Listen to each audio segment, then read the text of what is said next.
Hi everyone, ನಾನು ವೀರೇಶ್ ಹಿರೇಮಠ್ ಮಾತಾಡ್ತಿರೋದು. ಈಗಾಗಲೇ ಫೆಬ್ರವರಿ ತಿಂಗಳಿನ ಮಂತ್ ಎಂಡ್ ಅಂದ್ರೆ ಕಂಪ್ಲೀಟ್ ಮಂತ್ ಕರೆಂಟ್ ಅಫೈರ್ಸ್ ಅನ್ನ ಆಲ್ರೆಡಿ ಮಾಡಿದ್ದೀನಿ. ನಿನ್ನೆ ಅದನ್ನ ಯಾರು ನೋಡಿಲ್ಲ ಇಮಿಡಿಯೇಟ್ ಆಗಿ ನೋಡಕ್ ಸಾಧ್ಯ ಆಗಿರ್ಬೇಕು. ಹಾಗೆ ಇವತ್ತು ಜನವರಿ ತಿಂಗಳು, ಈಗ ಆಲ್ರೆಡಿ ಫೆಬ್ರವರಿ ಮುಗಿದಿದೆ, ಈಗ ಜನವರಿ ತಿಂಗಳು ಕರೆಂಟ್ ಅಫೈರ್ಸ್ ಮಾಡ್ತಿದ್ದೀನಿ. ಇದು ಕಂಪ್ಲೀಟ್ ಜಿಕೆ ಟುಡೇ ವೆಬ್ಸೈಟ್ ಅಲ್ಲಿ ಅವರು ಏನು ಪ್ರತಿದಿನ 20 ಕ್ವಶನ್ ಮಾಡಿರ್ತಾರೆ.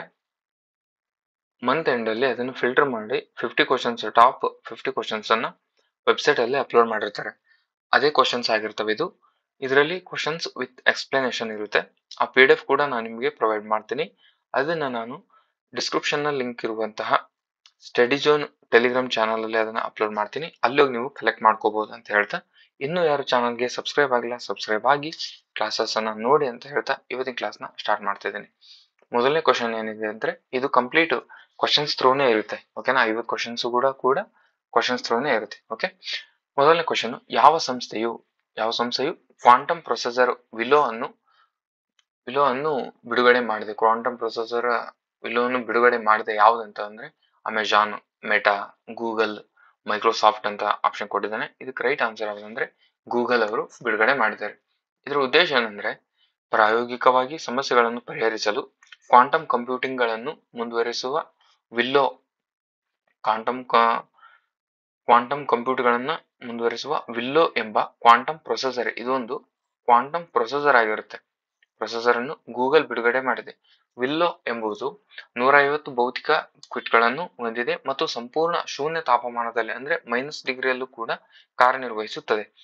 ಇದು ಇತರ ಕ್ವಾಂಟಮ್ ಕಂಪ್ಯೂಟರ್ಗಳಿಗಿಂತ ಉತ್ತಮ ದೋಷ ತಿದ್ದುಪಡಿ ಮತ್ತು ವೇಗವಾಗಿ ಕಾರ್ಯದಕ್ಷತೆಯನ್ನು ಹೊಂದಿದೆ. ವಿಲ್ಲೋ ಕ್ವಿಟ್ಗಳ ಸುಸಂಬದ್ಧ ಸಮಯದಲ್ಲಿ ಸುಮಾರು 100 ಮೈಕ್ರೋ ದೋಷ ತಿದ್ದುಪಡಿಯಿಂದ ಸುಧಾರಿಸಲಾಗಿದೆ. ವಿಲ್ಲೋನ ವಾಸ್ತುಶಿಲ್ಪವು ಹೆಚ್ಚಿನ ಕ್ವಿಟ್ಗಳೊಂದಿಗೆ ಕಡಿಮೆ ದೋಷ ದರಗಳನ್ನು ಸಕ್ರಿಯಗೊಳಿಸುತ್ತದೆ. ಇದು ಪರೀಕ್ಷೆಗಳಲ್ಲಿ ಶಾಸ್ತ್ರೀಯ ಕಂಪ್ಯೂಟರ್ಗಳನ್ನು ಮೀರಿಸುತ್ತದೆ. ನಿಮಿಷಗಳಲ್ಲಿ ಯಾದೃಚ್ಛಿಕ ಸರ್ಕ್ಯೂಟ್ ಮಾದರಿ ಕಾರ್ಯವನ್ನು ಸಂಪೂರ್ಣಗೊಳಿಸುತ್ತದೆ ಅಂತ ಹೇಳ್ತಿದ್ದಾನೆ. ಓಕೆನಾ, ವಿಲ್ಲೋನ ಪ್ರಾರಂಭ ಮಾಡಿದರು ಗೂಗಲ್ನವರು. ಇದೊಂದು ಕ್ವಾಂಟಮ್ ಪ್ರೊಸೆಸರ್ ಆಗಿರ್ತದೆ.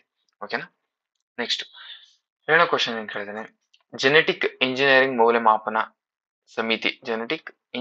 ಮೌಲ್ಯಮಾಪನ ಸಮಿತಿ ಯಾವ ಸಚಿವಾಲಯದ ಅಡಿಯಲ್ಲಿ ಕಾರ್ಯನಿರ್ವಹಿಸುತ್ತದೆ? ಜೆನೆಟಿಕ್ ಮೌಲ್ಯಮಾಪನ ಇಂಜಿನಿಯರಿಂಗ್ ಸಮಿತಿಯು ಯಾವ ಸಮಿತಿಯ ಸಚಿವಾಲಯದ ಅಡಿ ಕಾರ್ಯನಿರ್ವಹಿಸುತ್ತದೆ? ಆಪ್ಷನ್: ವಿಜ್ಞಾನ ಮತ್ತು ತಂತ್ರಜ್ಞಾನ ಸಚಿವಾಲಯನೋ, ವಿಜ್ಞಾನ ಮತ್ತು ತಂತ್ರಜ್ಞಾನ, ಪರಿಸರ ಮತ್ತು ಅರಣ್ಯ ಹವಾಮಾನ ಬದಲಾವಣೆ, ಕೃಷಿ ಸಚಿವಾಲಯ, ಎಲೆಕ್ಟ್ರಾನಿಕ್ ಮತ್ತು ಮಾಹಿತಿ ತಂತ್ರಜ್ಞಾನ ಸಚಿವಾಲಯ ಅಂತ ಅಂದ್ರೆ ಇದು ರೈಟ್ ಆನ್ಸರು ಪರಿಸರ ಮತ್ತು ಅರಣ್ಯ ಸಚಿವಾಲಯ. ಪರಿಸರ ಮತ್ತು ಅರಣ್ಯ ಮತ್ತು ಹವಾಮಾನ ಬದಲಾವಣೆ ಸಚಿವಾಲಯ. ಕೇಂದ್ರ ಪರಿಸರ, ಅರಣ್ಯ ಮತ್ತು ಹವಾಮಾನ ಬದಲಾವಣೆ ಸಚಿವಾಲಯವು ಜೆನೆಟಿಕ್ ಇಂಜಿನಿಯರಿಂಗ್ ಮೌಲ್ಯಮಾಪನ ನೀತಿಗೆ ತಜ್ಞರನ್ನು ಆಯ್ಕೆ ಮಾಡುವ ನಿಯಮಗಳನ್ನು ತಿದ್ದುಪಡಿ ಮಾಡಿದೆ. ಜೆನೆಟಿಕ್ ಇಂಜಿನಿಯರಿಂಗ್ ಮೌಲ್ಯಮಾಪನ ನೀತಿ ಎಂಬುದು 1989ರಲ್ಲಿ ನಿಯಮಗಳ ಅಡಿಯಲ್ಲಿ ಅಪಾಯದ ಮತ್ತು ಜೆನೆಟಿಕ್ ಆಗಿ ಮಾರ್ಪಡಿಸಿದ ಜೀವಿಗಳಿಗೆ ಪರಿಸರ ರಕ್ಷಣೆ ಕಾಯ್ದೆ 1986ರ ಅಡಿಯಲ್ಲಿ ರೂಪಿಸಲಾದ ಶಾಸನಬದ್ಧ ಸಮಿತಿಯಾಗಿದೆ. ಇದನ್ನು 2010ರಲ್ಲಿ ಜೆನೆಟಿಕ್ ಇಂಜಿನಿಯರಿಂಗ್ ಅನುಮೋದನೆ ಸಮಿತಿಯಿಂದ ಜೆನೆಟಿಕ್ ಇಂಜಿನಿಯರಿಂಗ್ ಮೌಲ್ಯಮಾಪನ ಸಮಿತಿ ಎಂದು ಮರುನಾಮಕರಣ ಮಾಡಲಾಗಿದೆ. ಓಕೆನಾ, ನೆಕ್ಸ್ಟ್ ಇತ್ತೀಚೆಗೆ ಸುದ್ದಿಯಲ್ಲಿ ಕಾಣಿಸಿಕೊಂಡ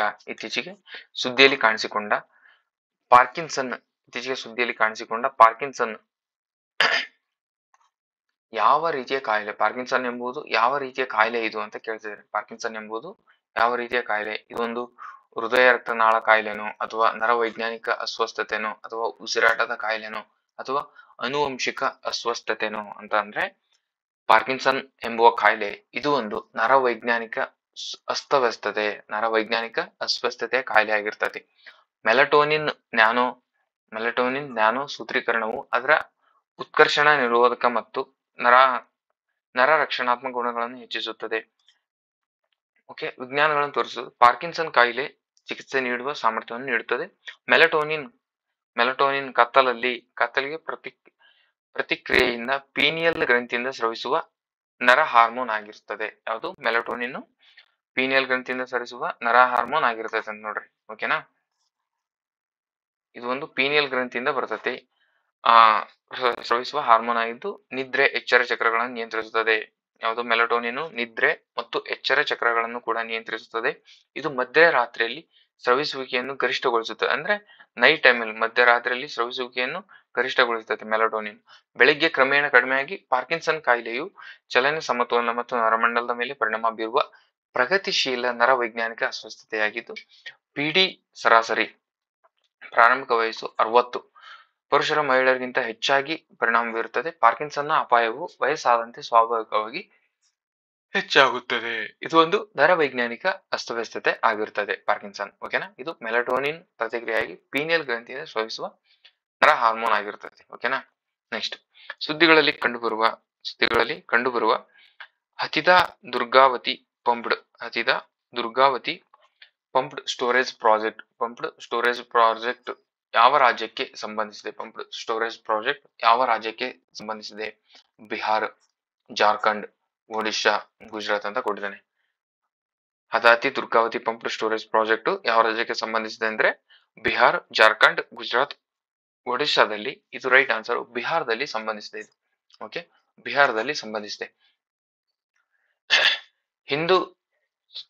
ಹಿಂದೂ ಸತ್ಲುಜ್ ವಿದ್ಯುತ್ ನಿಗಮ ಲಿಮಿಟೆಡ್ ಎಂದು ಕರೆಯಲಾಗುತ್ತಿರುವ ಲಿಮಿಟೆಡ್ ಬಿಹಾರದ ಕೈಮೂರ್ ಜಿಲ್ಲೆಯಲ್ಲಿದೆ. ಇಲ್ಲಿದೆ, ಕೈಮೂರ್ ಜಿಲ್ಲೆಯಲ್ಲಿದೆ. ಓಕೆನಾ, ನೆಕ್ಸ್ಟ್ ಕೇಂದ್ರೀಕೃತ ಪಿಂಚಣಿ ಪಾವತಿ ವ್ಯವಸ್ಥೆಯನ್ನು ಯಾವ ಸಂಸ್ಥೆ ಜಾರಿಗೊಳಿಸುತ್ತದೆ? ಕೇಂದ್ರೀಕೃತ ಪಿಂಚಣಿ ಪಾವತಿ ವ್ಯವಸ್ಥೆಯನ್ನು ಯಾವ ಸಂಸ್ಥೆ ಜಾರಿಗೊಳಿಸುತ್ತದೆ? ನೌಕರರ ಭವಿಷ್ಯ ನಿಧಿ ಸಂಸ್ಥೆನೋ, ಅಥವಾ ಭಾರತೀಯ ರಿಸರ್ವ್ ಬ್ಯಾಂಕೋ, ಅಥವಾ ಹಣಕಾಸು ಸಚಿವಾಲಯನೋ, ಅಥವಾ ಆಡಳಿತ ಸುಧಾರಣೆಗಳು ಮತ್ತು ಸಾರ್ವಜನಿಕ ಕುಂದುಕೊರತೆ ಇಲಾಖೆನೋ ಅಂತ ಕೇಳಿದ್ರೆ ಯಾವುದು? ಕೇಂದ್ರೀಕೃತ ಪಿಂಚಣಿ ಪಾವತಿ ವ್ಯವಸ್ಥೆಯನ್ನು ಜಾರಿಗೊಳಿಸುವ ಸಂಸ್ಥೆ ಯಾವ್ದಂದ್ರೆ ನೌಕರರ ಭವಿಷ್ಯ ನಿಧಿ ಸಂಸ್ಥೆ. ನೌಕರರ ಭವಿಷ್ಯ ನಿಧಿ ಸಂಸ್ಥೆ ಆಗಿರ್ತದೆ. ನೌಕರರ ಭವಿಷ್ಯ ನಿಧಿ ಸಂಸ್ಥೆಯು ಕೇಂದ್ರೀಕೃತ ಪಿಂಚಣಿ ಪಾವತಿ ವ್ಯವಸ್ಥೆಯನ್ನು ಪೂರ್ಣವಾಗಿ ಜಾರಿ ತಂದಿದೆ. ಇದು 7.85 ಮಿಲಿಯನ್ ಪಿಂಚಣಿದಾರರ ದೇಶಾದ್ಯಂತ ಯಾವುದೇ ಬ್ಯಾಂಕ್ ಅಥವಾ ಶಾಖೆಯಿಂದ ತಮ್ಮ ಪಿಂಚಣಿಯನ್ನು ಪಡೆಯಲು ಅನುಮತಿಸುತ್ತದೆ. ಇದು ಭೌತಿಕ ಪರಿಶೀಲನೆಯನ್ನು ತೆಗೆದುಕೊಳ್ಳುತ್ತದೆ ಮತ್ತು ತಡೆರಹಿತ ಪಿಂಚಣಿ ವಿತರಕರನ್ನು ಖಚಿತಪಡಿಸುತ್ತದೆ. ಹೊಸ ವ್ಯವಸ್ಥೆಯ ನಿರ್ದಿಷ್ಟ ಬ್ಯಾಂಕುಗಳೊಂದಿಗೆ ಸೀಮಿತ ಒಪ್ಪಂದಗಳನ್ನು ಅವಲಂಬಿಸಿದೆ. ವಿಕೇಂದ್ರೀಕೃತ ಮಾದರಿಯನ್ನು ಬದಲಾಯಿಸುತ್ತದೆ. ಪಿಂಚಣಿದಾರರು ಬ್ಯಾಂಕುಗಳನ್ನು ಸ್ಥಳಾಂತರಿಸುವಾಗ ಅಥವಾ ಬದಲಾಯಿಸುವಾಗ ಪಿಂಚಣಿ ಪಾವತಿ ಆದೇಶಗಳನ್ನು ವರ್ಗಾಯಿಸುವ ಅಗತ್ಯವಿಲ್ಲ. ಪಿಂಚಣಿ ಮೊತ್ತವನ್ನು ಬಿಡುಗಡೆಯಾದ ತಕ್ಷಣ ಜಮಾ ಮಾಡಲಾಗುತ್ತದೆ ಮತ್ತು ಅನುಕೂಲ ಮತ್ತು ಜೀವನ ಸುಲಭತೆಯನ್ನು ಹೆಚ್ಚಿಸುತ್ತದೆ. ಇದರದ್ದು ಮುಖ್ಯ ಉದ್ದೇಶವಾಗಿರ್ತದೆ. ಓಕೆನಾ, ಕೇಂದ್ರೀಕೃತ ಪಿಂಚಣಿ ಪಾವತಿ ವ್ಯವಸ್ಥೆಯನ್ನು ಜಾರಿಗೊಳಿಸುವುದು ನೌಕರರ ಭವಿಷ್ಯ ನಿಧಿ ಸಂಸ್ಥೆ ಅಂದ್ರೆ EPAFO, ನೌಕರರ ಭವಿಷ್ಯ ನಿಧಿ ಸಂಸ್ಥೆ. ನೆಕ್ಸ್ಟ್ 80 ವರ್ಷ ಮತ್ತು ಅದಕ್ಕಿಂತ ಹೆಚ್ಚಿನ ವಯಸ್ಸಿನ ಹಿರಿಯ ನಾಗರಿಕರು SBI ಪ್ರಾರಂಭಿಸಿದ ಸ್ಥಿರ ಠೇವಣಿ ಯೋಜನೆ ಹೆಸರೇನು? SBI ಪೋಷಕರು, ಎಲೈಟ್, ಗೋಲ್ಡನ್ ಠೇವಣಿ, ವೆಲ್ತ್ ಪ್ಲಸ್ ಅಂತ ಕೊಟ್ಟಿದ್ದಾನೆ. 80 ವರ್ಷ ಆದ್ಮೇಲೆ SBI ಪ್ರಾರಂಭಿಸಿದ ಸ್ಥಿರ ಠೇವಣಿ ಯೋಜನೆಯ ಹೆಸರೇನಂತ ಕೇಳಿದಾನೆ. SBI ಪೋಷಕರು. ಉತ್ತಮ ಹಣಕಾಸು ಆಯ್ಕೆಗಳನ್ನು ಒದಗಿಸುವ ಸ್ಟೇಟ್ ಬ್ಯಾಂಕ್ ಆಫ್ ಇಂಡಿಯಾ 2 ಹೊಸ ಠೇವಣಿಗಳನ್ನು ಪ್ರಾರಂಭಿಸಿದೆ. ಯಾವ್ದಾವುದು? ಹರ್ ಲಖ್ಪತಿ ಮತ್ತು SBI ಟ್ರಾನ್ಸ್ಫರ್ಸ್ ಅಂತಂದು 2 ಸ್ಥಾಪಿಸಿದೆ. ಅದರಲ್ಲಿ SBI ಟ್ರಾನ್ಸ್ಫರ್ಸ್ ನಿರ್ದಿಷ್ಟ 80 ವರ್ಷ ಅದಕ್ಕಿಂತ ಹೆಚ್ಚಿನ ಹಿರಿಯ ನಾಗರಿಕರು ಒಂದು ಸ್ಥಿರ ಠೇವಣಿ ಯೋಜನೆ ಆಗಿದ್ದು, ಇದು ಹಿರಿಯ ನಾಗರಿಕರ ನಿಷ್ಠೆಯನ್ನು ಗುರುತಿಸಿ ಹೆಚ್ಚಿನ ಬಡ್ಡಿ ದರಗಳನ್ನು ನೀಡುತ್ತದೆ. ಹೊಸ ಮತ್ತು ಅಸ್ತಿತ್ವದಲ್ಲಿರುವ ಟರ್ಮ್ ಠೇವಣಿ ಗ್ರಾಹಕರ ಇಬ್ಬರು SBI ಟ್ರಾನ್ಸ್ಫರ್ಸ್ ಯೋಜನೆಯನ್ನು ಪಡೆಯಬಹುದಾಗಿರುತ್ತದೆ. ಓಕೆನಾ, ನೆಕ್ಸ್ಟ್ ನವದೆಹಲಿಯಲ್ಲಿ ನಡೆದ ದ್ವೀಪ ಅಭಿವೃದ್ಧಿ ಸಂಸ್ಥೆಯ 7ನೇ ಸಭೆ ಅಧ್ಯಕ್ಷತೆ ವಹಿಸಿದವರು ಯಾರು? 7ನೇ ಸಭೆ ಅಧ್ಯಕ್ಷತೆ ವಹಿಸಿದವರು ಗೃಹ ಸಚಿವ ಅಮಿತ್ ಶಾನೋ, ಪ್ರಧಾನಮಂತ್ರಿನೋ, ವಿದ್ಯುತ್ ಸಚಿವ ಮನೋಹರ್ ಲಾಲ್, ರಕ್ಷಣಾ ಸಿಂಗ್ ಅಂದ್ರೆ ಗೃಹ ಸಚಿವರು ಅಮಿತ್ ಶಾ ಅವರು ಅಧ್ಯಕ್ಷತೆಯನ್ನು ವಹಿಸಿರ್ತಾರೆ. ಓಕೆ, ನೆಕ್ಸ್ಟ್ ಜನವರಿ 2025ರಲ್ಲಿ ಯಾವ ದೇಶವು ಬ್ರಿಕ್ಸ್ ನ ಅಧಿಕೃತವಾಗಿ ಪೂರ್ಣ ಸದಸ್ಯರಾಗಿ ಸೇರಿಕೊಂಡಿತು. ಬ್ರಿಕ್ಸ್ನ ಅಧಿಕೃತ ಪೂರ್ಣ ಸದಸ್ಯ ದೇಶವಾಗಿ ಸಿಂಗಾಪುರ್, ಮಾರಿಷಸ್, ಇಂಡೋನೇಷ್ಯಾ, ಮಲೇಷಿಯಾ ಅಂದ್ರೆ ಬ್ರಿಕ್ಸ್ನ ಅಧಿಕೃತ ದೇಶವಾಗಿ ಸೇರ್ಕೊಂಡಿದ್ದು ಯಾವ್ದಂದ್ರೆ ಇಂಡೋನೇಷ್ಯಾ ಸೇರ್ತದೆ. ಓಕೆನಾ. ಇಂಡೋನೇಷ್ಯಾ ಅಧಿಕೃತವಾಗಿ ಬ್ರಿಕ್ಸ್ಗೆ ಸಂಪೂರ್ಣ ಸದಸ್ಯತ್ವವನ್ನು ಪಡೆದುಕೊಂಡಿದೆ ಎಂದು ಬ್ರೆಜಿಲ್ ಘೋಷಿಸಿದೆ. ಇಂಡೋನೇಷ್ಯಾ ತನ್ನ ಸದಸ್ಯತ್ವವನ್ನು ಅಭಿವೃದ್ಧಿಶೀಲ ರಾಷ್ಟ್ರಗಳೊಂದಿಗೆ ಪಾಲುದಾರಿಕೆಗಾಗಿ ಒಂದು ಕಾರ್ಯತಂತ್ರದ ಹೆಜ್ಜೆ ಎಂದು ಕರೆದಿದೆ. 4ನೇ ಅತಿ ಹೆಚ್ಚು ಜನಸಂಖ್ಯೆ ಹೊಂದಿರುವ ದೇಶವಾಗಿದೆ. ಇಂಡೋನೇಷ್ಯಾ ಜಾಗತಿಕ ದಕ್ಷಿಣ ಮೈತ್ರಿಗಳ ಬಲಪಡಿಸುವ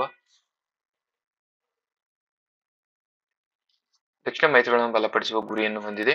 ಬ್ರಿಕ್ಸ್ ಜಾಗತಿಕ ದಕ್ಷಿಣದ ರಾಷ್ಟ್ರಗಳ ನಡುವೆ ಸಹಕಾರವನ್ನು ಬಲಪಡಿಸುವತ್ತ ಗಮನ ಹರಿಸುತ್ತದೆ. ಬ್ರಿಕ್ಸ್ ಇತ್ತೀಚೆಗೆ ತನ್ನ ಸದಸ್ಯತ್ವವನ್ನು ವಿವರಿಸಿದೆ. ಹೊಸ ಸದಸ್ಯರಲ್ಲಿ Indonesia, Egypt, Ethiopia, Iran, UAE ಸೇರಿವೆ. ಹೊಸ ವಿಸ್ತರಣೆ ಅಭಿವೃದ್ಧಿಶೀಲ ರಾಷ್ಟ್ರಗಳಲ್ಲಿನ ಬ್ರಿಕ್ಸ್ನ ಹೆಚ್ಚುತ್ತಿರುವ ಪ್ರಭಾವವನ್ನು ಪ್ರದರ್ಶಿಸುತ್ತದೆ ಅಂತ ಹೇಳಿದಾನೆ. ಓಕೆ, ನೆಕ್ಸ್ಟ್ ಕ್ವಶನ್, 9ನೇ ಕ್ವಶನ್. ಯಾವ ದಿನವನ್ನು ವಿಶ್ವ ಯುದ್ಧ ಅನಾಥರ ದಿನ ಎಂದು ಆಚರಣೆ ಮಾಡ್ತೀವಿ ಅಂತ ಹೇಳ್ತಾನೆ. ವಿಶ್ವ ಯುದ್ಧ ಅನಾಥರ ದಿನ, ಯುದ್ಧದಲ್ಲಿ ತಂದೆ ತಾಯಿ ಕಳ್ಕೊಂಡಂತ ಅನಾಥರ ದಿನ ಯಾವಾಗ ಆಚರಣೆ ಮಾಡ್ತೀವಿ? ಜನವರಿ 5, 6, 7, 8 ಅಂತ ಅಂದ್ರೆ ಜನವರಿ 6 ವಿಶ್ವ ಯುದ್ಧ ಅನಾಥರ ದಿನ ಎಂದು ಕರೆಯುತ್ತೇವೆ. ಇದನ್ನ ಯಾವಾಗಿಂದ ಸ್ಟಾರ್ಟ್ ಮಾಡೋದ್ರಿಂದ ವಿಶ್ವ ಯುದ್ಧ ಅನಾಥರ ದಿನವನ್ನು ಆಚರಿಸಲಾಗುತ್ತದೆ. ಇದನ್ನು ವಿಶ್ವಾದ್ಯಂತ ಲಕ್ಷಾಂತರ ಮಕ್ಕಳು ಸಂಘರ್ಷ, ಹವಾಮಾನ ಬದಲಾವಣೆ, ಸ್ಥಳಾಂತರ ಮತ್ತು ಬಡತನ ಪರಿಣಾಮಗಳನ್ನು ಎದುರಿಸಲು ಮಾಡುತ್ತಿದ್ದಾರೆ. ಇದನ್ನು 460 ದೇಶಕ್ಕೂ ಹೆಚ್ಚು ಮಕ್ಕಳು ಸುಡಾನ್, ಉಕ್ರೇನ್, ಮಯನ್ಮಾರ್, ಪ್ಯಾಲೆಸ್ಟೈನ್ ಅಂತ ಸಂಘರ್ಷ ವಲಯಗಳಲ್ಲಿ ವಾಸಿಸುತ್ತಿರುವುದು ಅಥವಾ ಪಲಾಯನ ಮಾಡುತ್ತಿರುವುದು. ಈ ಮಕ್ಕಳ ಕುಟುಂಬ ಕಳೆದುಕೊಳ್ಳುವುದರಿಂದ ದೈಹಿಕ ಅಪಾಯ ಮತ್ತು ಭಾವನಾತ್ಮಕ ಆಘಾತಗಳನ್ನು ಎದುರಿಸುತ್ತಾರೆ. ಈ ದೃಷ್ಟಿಯಿಂದ ಮಾಡಿದ್ದಾರೆ. ನೆಕ್ಸ್ಟ್ 10ನೇ ಕ್ವಶನ್. ಮುಖ್ಯಮಂತ್ರಿ ಮಯಾ ಸಮ್ಮಾನ್ ಯೋಜನೆ ಯಾವ ರಾಜ್ಯ ಸರ್ಕಾರ ಪ್ರಾರಂಭಿಸಿದೆ? ಇದೊಂದು ಯೋಜನೆ ಬಂದಿದೆ. ಯಾವ್ದಂದ್ರೆ ಮಯಾ ಸಮಾನ್ ಯೋಜನೆಯು ಯಾವ ರಾಜ್ಯ ಸರ್ಕಾರ ಆರಂಭಿಸಿದೆ? ಒಡಿಶಾ, ಜಾರ್ಖಂಡ್, ಬಿಹಾರ್, ಗುಜರಾತ್. Right answer Jharkhand. ಇದಕ್ಕೆ ಮಯಾ ಸಮಾನ್ ಯೋಜನೆ ಸ್ಥಾಪನೆ ಮಾಡಿದ್ರು ಜಾರ್ಖಂಡ್. ಹೇಮಂತ್ ಸೊರೇನ್ ಅವರು ಜನವರಿ 6 ಸ್ಟಾರ್ಟ್ ಮಾಡ್ತಾರೆ. ಇದರ ಉದ್ದೇಶ ಏನಂದ್ರೆ ಜಾರ್ಖಂಡ್ ಸರ್ಕಾರವು ಆಗಸ್ಟ್ 2024 ಮುಖ್ಯಮಂತ್ರಿ ಮಯಾ ಸಮಾನ್ ಯೋಜನೆ ಪ್ರಾರಂಭಿಸಿತು. ಶಿಕ್ಷಣ, ಆರೋಗ್ಯ. ಇಲ್ಲಿ ಉದ್ದೇಶ ಏನಂದ್ರೆ ಶಿಕ್ಷಣ, ಆರೋಗ್ಯ, ದೈನಂದಿನ ಅಗತ್ಯ ವಸ್ತುಗಳ ಪ್ರವೇಶವನ್ನು ಸುಧಾರಿಸುವ ಮೂಲಕ ಮಹಿಳೆಯರನ್ನು ಸಬಲೀಕರಣಗೊಳಿಸುವ ಗುರಿಯನ್ನು ಹೊಂದಿದೆ. ಈ ಯೋಜನೆ ರಕ್ತಹೀನತೆಯನ್ನು ಎದುರಿಸುತ್ತಿರುವ ಪೌಷ್ಟಿಕ ಆಹಾರ ಮತ್ತು ಗ್ಯಾಸ್ ಸಿಲಿಂಡರ್ಗಳ, ಬಟ್ಟೆಗಳನ್ನು ಮತ್ತು ಮಕ್ಕಳಿಗೆ ಶಾಲಾ ಸಾಮಗ್ರಿಗಳನ್ನು ಹಣವನ್ನು ಬಳಸುವಂತೆ ಮುಖ್ಯಮಂತ್ರಿ ಮಹಿಳೆಯರನ್ನು ಪ್ರೋತ್ಸಾಹಿಸಿದರು. ಯಾವುದು? ಜಾರ್ಖಂಡ್ ನಲ್ಲಿ ಮಯಾ ಸಮಾನ್ ಯೋಜನೆ. ಓಕೆನಾ. ನೆಕ್ಸ್ಟ್, ಇತ್ತೀಚೆಗೆ ಸುದ್ದಿಯಲ್ಲಿ ಕಂಡು ಬಂದ ಗೋಲ್ಡನ್ ಜಕಲ್ IUCN ಸ್ಥಾನಮಾನ ಏನು? ಅಳಿವಿನಿಂಚಲಿರುವುದು ದುರ್ಬಲ, ತೀವ್ರ ಅಳಿವಿನಿಂಚಲಿರುವುದು ಕನಿಷ್ಠ ಕಾಳಜಿ ಅಂದ್ರೆ ಕನಿಷ್ಠ ಕಾಳಜಿ. ಏನಂದ್ರೆ ಇದು ಗೋಲ್ಡನ್ ಜಕಲ್ ಅಂದ್ರೆ ಇದು ಒಂದು ರೀತಿಯ ನರಿಗಳಾಗಿರ್ತವೆ. ಓಕೆ, ಇವು IUCN ಲಿಸ್ಟ್ ಅಲ್ಲಿ ಕಡಿಮೆ ಕಾಳಜಿಯನ್ನು ಹೊಂದಿರುವ ಆಗಿರುತ್ತವೆ. ನೆಕ್ಸ್ಟ್, ಆಹಾರ ಸಂಸ್ಕರಣ ಕೈಗಾರಿಕೆಗಳ ಸಚಿವಾಲಯವು ಇಂಡೋಸ್ಪಸ್ 2025 8ನೇ ಆವೃತ್ತಿಯನ್ನು ಯಾವ ನಗರದಲ್ಲಿ ಉದ್ಘಾಟಿಸಲಾಯಿತು? ಗ್ರೇಟ್ ನೋಯ್ಡಾ, ವಾರಣಾಸಿ, ಲಕ್ನೋ, ದೆಹಲಿ. ಆಹಾರ ಸಂರಕ್ಷಣಾ ಕೈಗಾರಿಕೆಗಳ ಸಚಿವಾಲಯ ಇಂಡೋಸ್ಪಸ್ 2025 8ನೇ ಆವೃತ್ತಿಯನ್ನು ಗ್ರೇಟ್ ನೋಯ್ಡಾದಲ್ಲಿ ಉದ್ಘಾಟನೆಯನ್ನು ಮಾಡಿದರು. ಓಕೆನಾ. ನೆಕ್ಸ್ಟ್, ಸುದ್ದಿಗಳಲ್ಲಿ ಕಂಡುಬರುತ್ತಿದ್ದ ಕಲ್ಲಿದ್ದಲು ರದ್ದು ಪ್ರಕರಣ ಯಾವ ದೇಶಕ್ಕೆ ಸಂಬಂಧಿಸಿದೆ? ದಕ್ಷಿಣ ಆಫ್ರಿಕಾ, ರಷ್ಯಾ, ಇಂಡೋನೇಷ್ಯಾ, ಮಲೇಷಿಯಾ. ಅಂದ್ರೆ ಕಲ್ಲಿದ್ದಲು ರದ್ದು ಇದು ದಕ್ಷಿಣ ಆಫ್ರಿಕಕ್ಕೆ ಸಂಬಂಧಿಸಿದೆ. ವಿದ್ಯುತ್ ಯೋಜನೆಯನ್ನು ತಡೆಯಿತು. ಇದು ಸಾಂವಿಧಾನಿಕ ಹಕ್ಕು ಮತ್ತು ಸುಸ್ಥಿರ ಶಕ್ತಿಯನ್ನು ಬೆಂಬಲಿಸುತ್ತದೆ. ನಾಗರಿಕ ಸಮಾಜದ ನೇತೃತ್ವದಲ್ಲಿ ನಡೆದ ಕಲ್ಲಿದ್ದಲು ರದ್ದು ಮಾಡಿ ಪ್ರಕರಣವು ಸರ್ಕಾರದ 2019 ಸಮಗ್ರ ಸಂಪನ್ಮೂಲ ಯೋಜನೆಯ 1,500 ಮೆಗಾವ್ಯಾಟ್ ಕಲ್ಲಿದ್ದಲು ವಿದ್ಯುತ್ ಸೇರಿಸಲು ಪ್ರಶ್ನಿಸಿತು. ಯುವಕರ ನೇತೃತ್ವದ ಪ್ರತಿಭಟನೆ ಪರಿಸರ ಮತ್ತು ಆರೋಗ್ಯ ಕಾಳಜಿಯನ್ನ ಅದನ್ನ ರದ್ದು ಮಾಡಿದ್ದಾರೆ ಆಫ್ರಿಕಾದಲ್ಲಿ. ಓಕೆ, ಸುದ್ದಿಯಲ್ಲಿ ಕಾಣಿಸಿಕೊಂಡಿದ್ದ ಶ್ರೀ ರಂಗನಾಥ ಸ್ವಾಮಿ ಯಾವ ದೇವಾಲಯ ಇದೆ? ರಂಗನಾಥ ಸ್ವಾಮಿ ಯಾವ ರಾಜ್ಯದಲ್ಲಿದೆ ಅಂತ ಕೇಳಿದಾನೆ. ಆಂಧ್ರ ಪ್ರದೇಶ್, ತಮಿಳುನಾಡು, ಕರ್ನಾಟಕ, ಕೇರಳ ಅಂತ ಕೊಡ್ತೇನೆ ಆಪ್ಷನ್. ಇದಕ್ಕೆ ರೈಟ್ ಆನ್ಸರ್ ಶ್ರೀನಿವಾಸ ರಂಗನಾಥ ಸ್ವಾಮಿ ದೇವಾಲಯ ಇರುವುದು ತಮಿಳುನಾಡಿನಲ್ಲಿ. ಹೊರ ಗೋಪುರಗಳು ಕೆಳಗೆ ದೀಪಗಳನ್ನು ಅಳವಡಿಸಿಕೊಂಡು ವಿನಂತಿಸಿದ್ದಾರೆ. ದೇವಾಲಯಕ್ಕೆ ಭೇಟಿ ನೀಡುವ ಭಕ್ತರು ಭಾರಿ ಸಂಖ್ಯೆಯ ನಡುವೆಯಲ್ಲಿ ಸುರಕ್ಷತೆಯನ್ನು ಖಚಿತಪಡಿಸಿಕೊಳ್ಳಲು ಈ ಕ್ರಮದ ಬಗ್ಗೆ ಗುರಿ ಇದೆ ಅಂತಂದು ಇದು ಸ್ವಲ್ಪ ನ್ಯೂಸ್ ಅಲ್ಲಿ ಬಂದಿತ್ತು. ಅದಕ್ಕೆ ಕ್ವಶನ್ ಕೇಳಿದಾನೆ. ಇದು ಎಲ್ಲೈತೆ ಅಂದ್ರೆ ತಮಿಳುನಾಡಿನಲ್ಲಿ ಐತಿ. ಆಮೇಲೆ ಇದು 10ನೇ ಶತಮಾನದಲ್ಲಿ ಮಾಡ್ತಾರೆ. ಈ ದೇವಾಲಯ ದ್ರಾವಿಡ ವಾಸ್ತುಶಿಲ್ಪವನ್ನು ಹೊಂದಿರುತ್ತದೆ. 21 ಗೋಪುರಗಳಿವೆ. 21 ಗೋಪುರಗಳು, 7 ಆವರಣ ಮತ್ತು ಭಾರತದ ಅತಿ ಎತ್ತರದ ದೇವಾಲಯ ಗೋಪುರವಾಗಿದೆ. ಇದು ಭಾರತದ ಅತಿ ಎತ್ತರದ ದೇವಾಲಯ ಗೋಪುರ 236 ಅಡಿ ಗೋಪುರದೊಂದಿಗೆ ಪ್ರದರ್ಶಿಸುತ್ತದೆ. ಇದು ಗರ್ಭಗುಡಿ ಮೇಲೆ ಚಿನ್ನದ ಮತ್ತು ವಿಜಯನಗರ ಕಾಲದ ಸಂಕೀರ್ಣ ಶಿಲ್ಪಗಳನ್ನು ಹೊಂದಿರುವುದು. 1000 ಕಂಬಗಳ ಸಭಾಂಗಣವನ್ನು ಕೂಡ ಒಳಗೊಂಡಿದೆ. ಯಾವುದು? ಶ್ರೀ ರಂಗನಾಥ ಸ್ವಾಮಿ ದೇವಾಲಯ ತಮಿಳುನಾಡಿನಲ್ಲಿ ಇರುವುದು. ಓಕೆನಾ. ನೆಕ್ಸ್ಟ್ 15ನೇ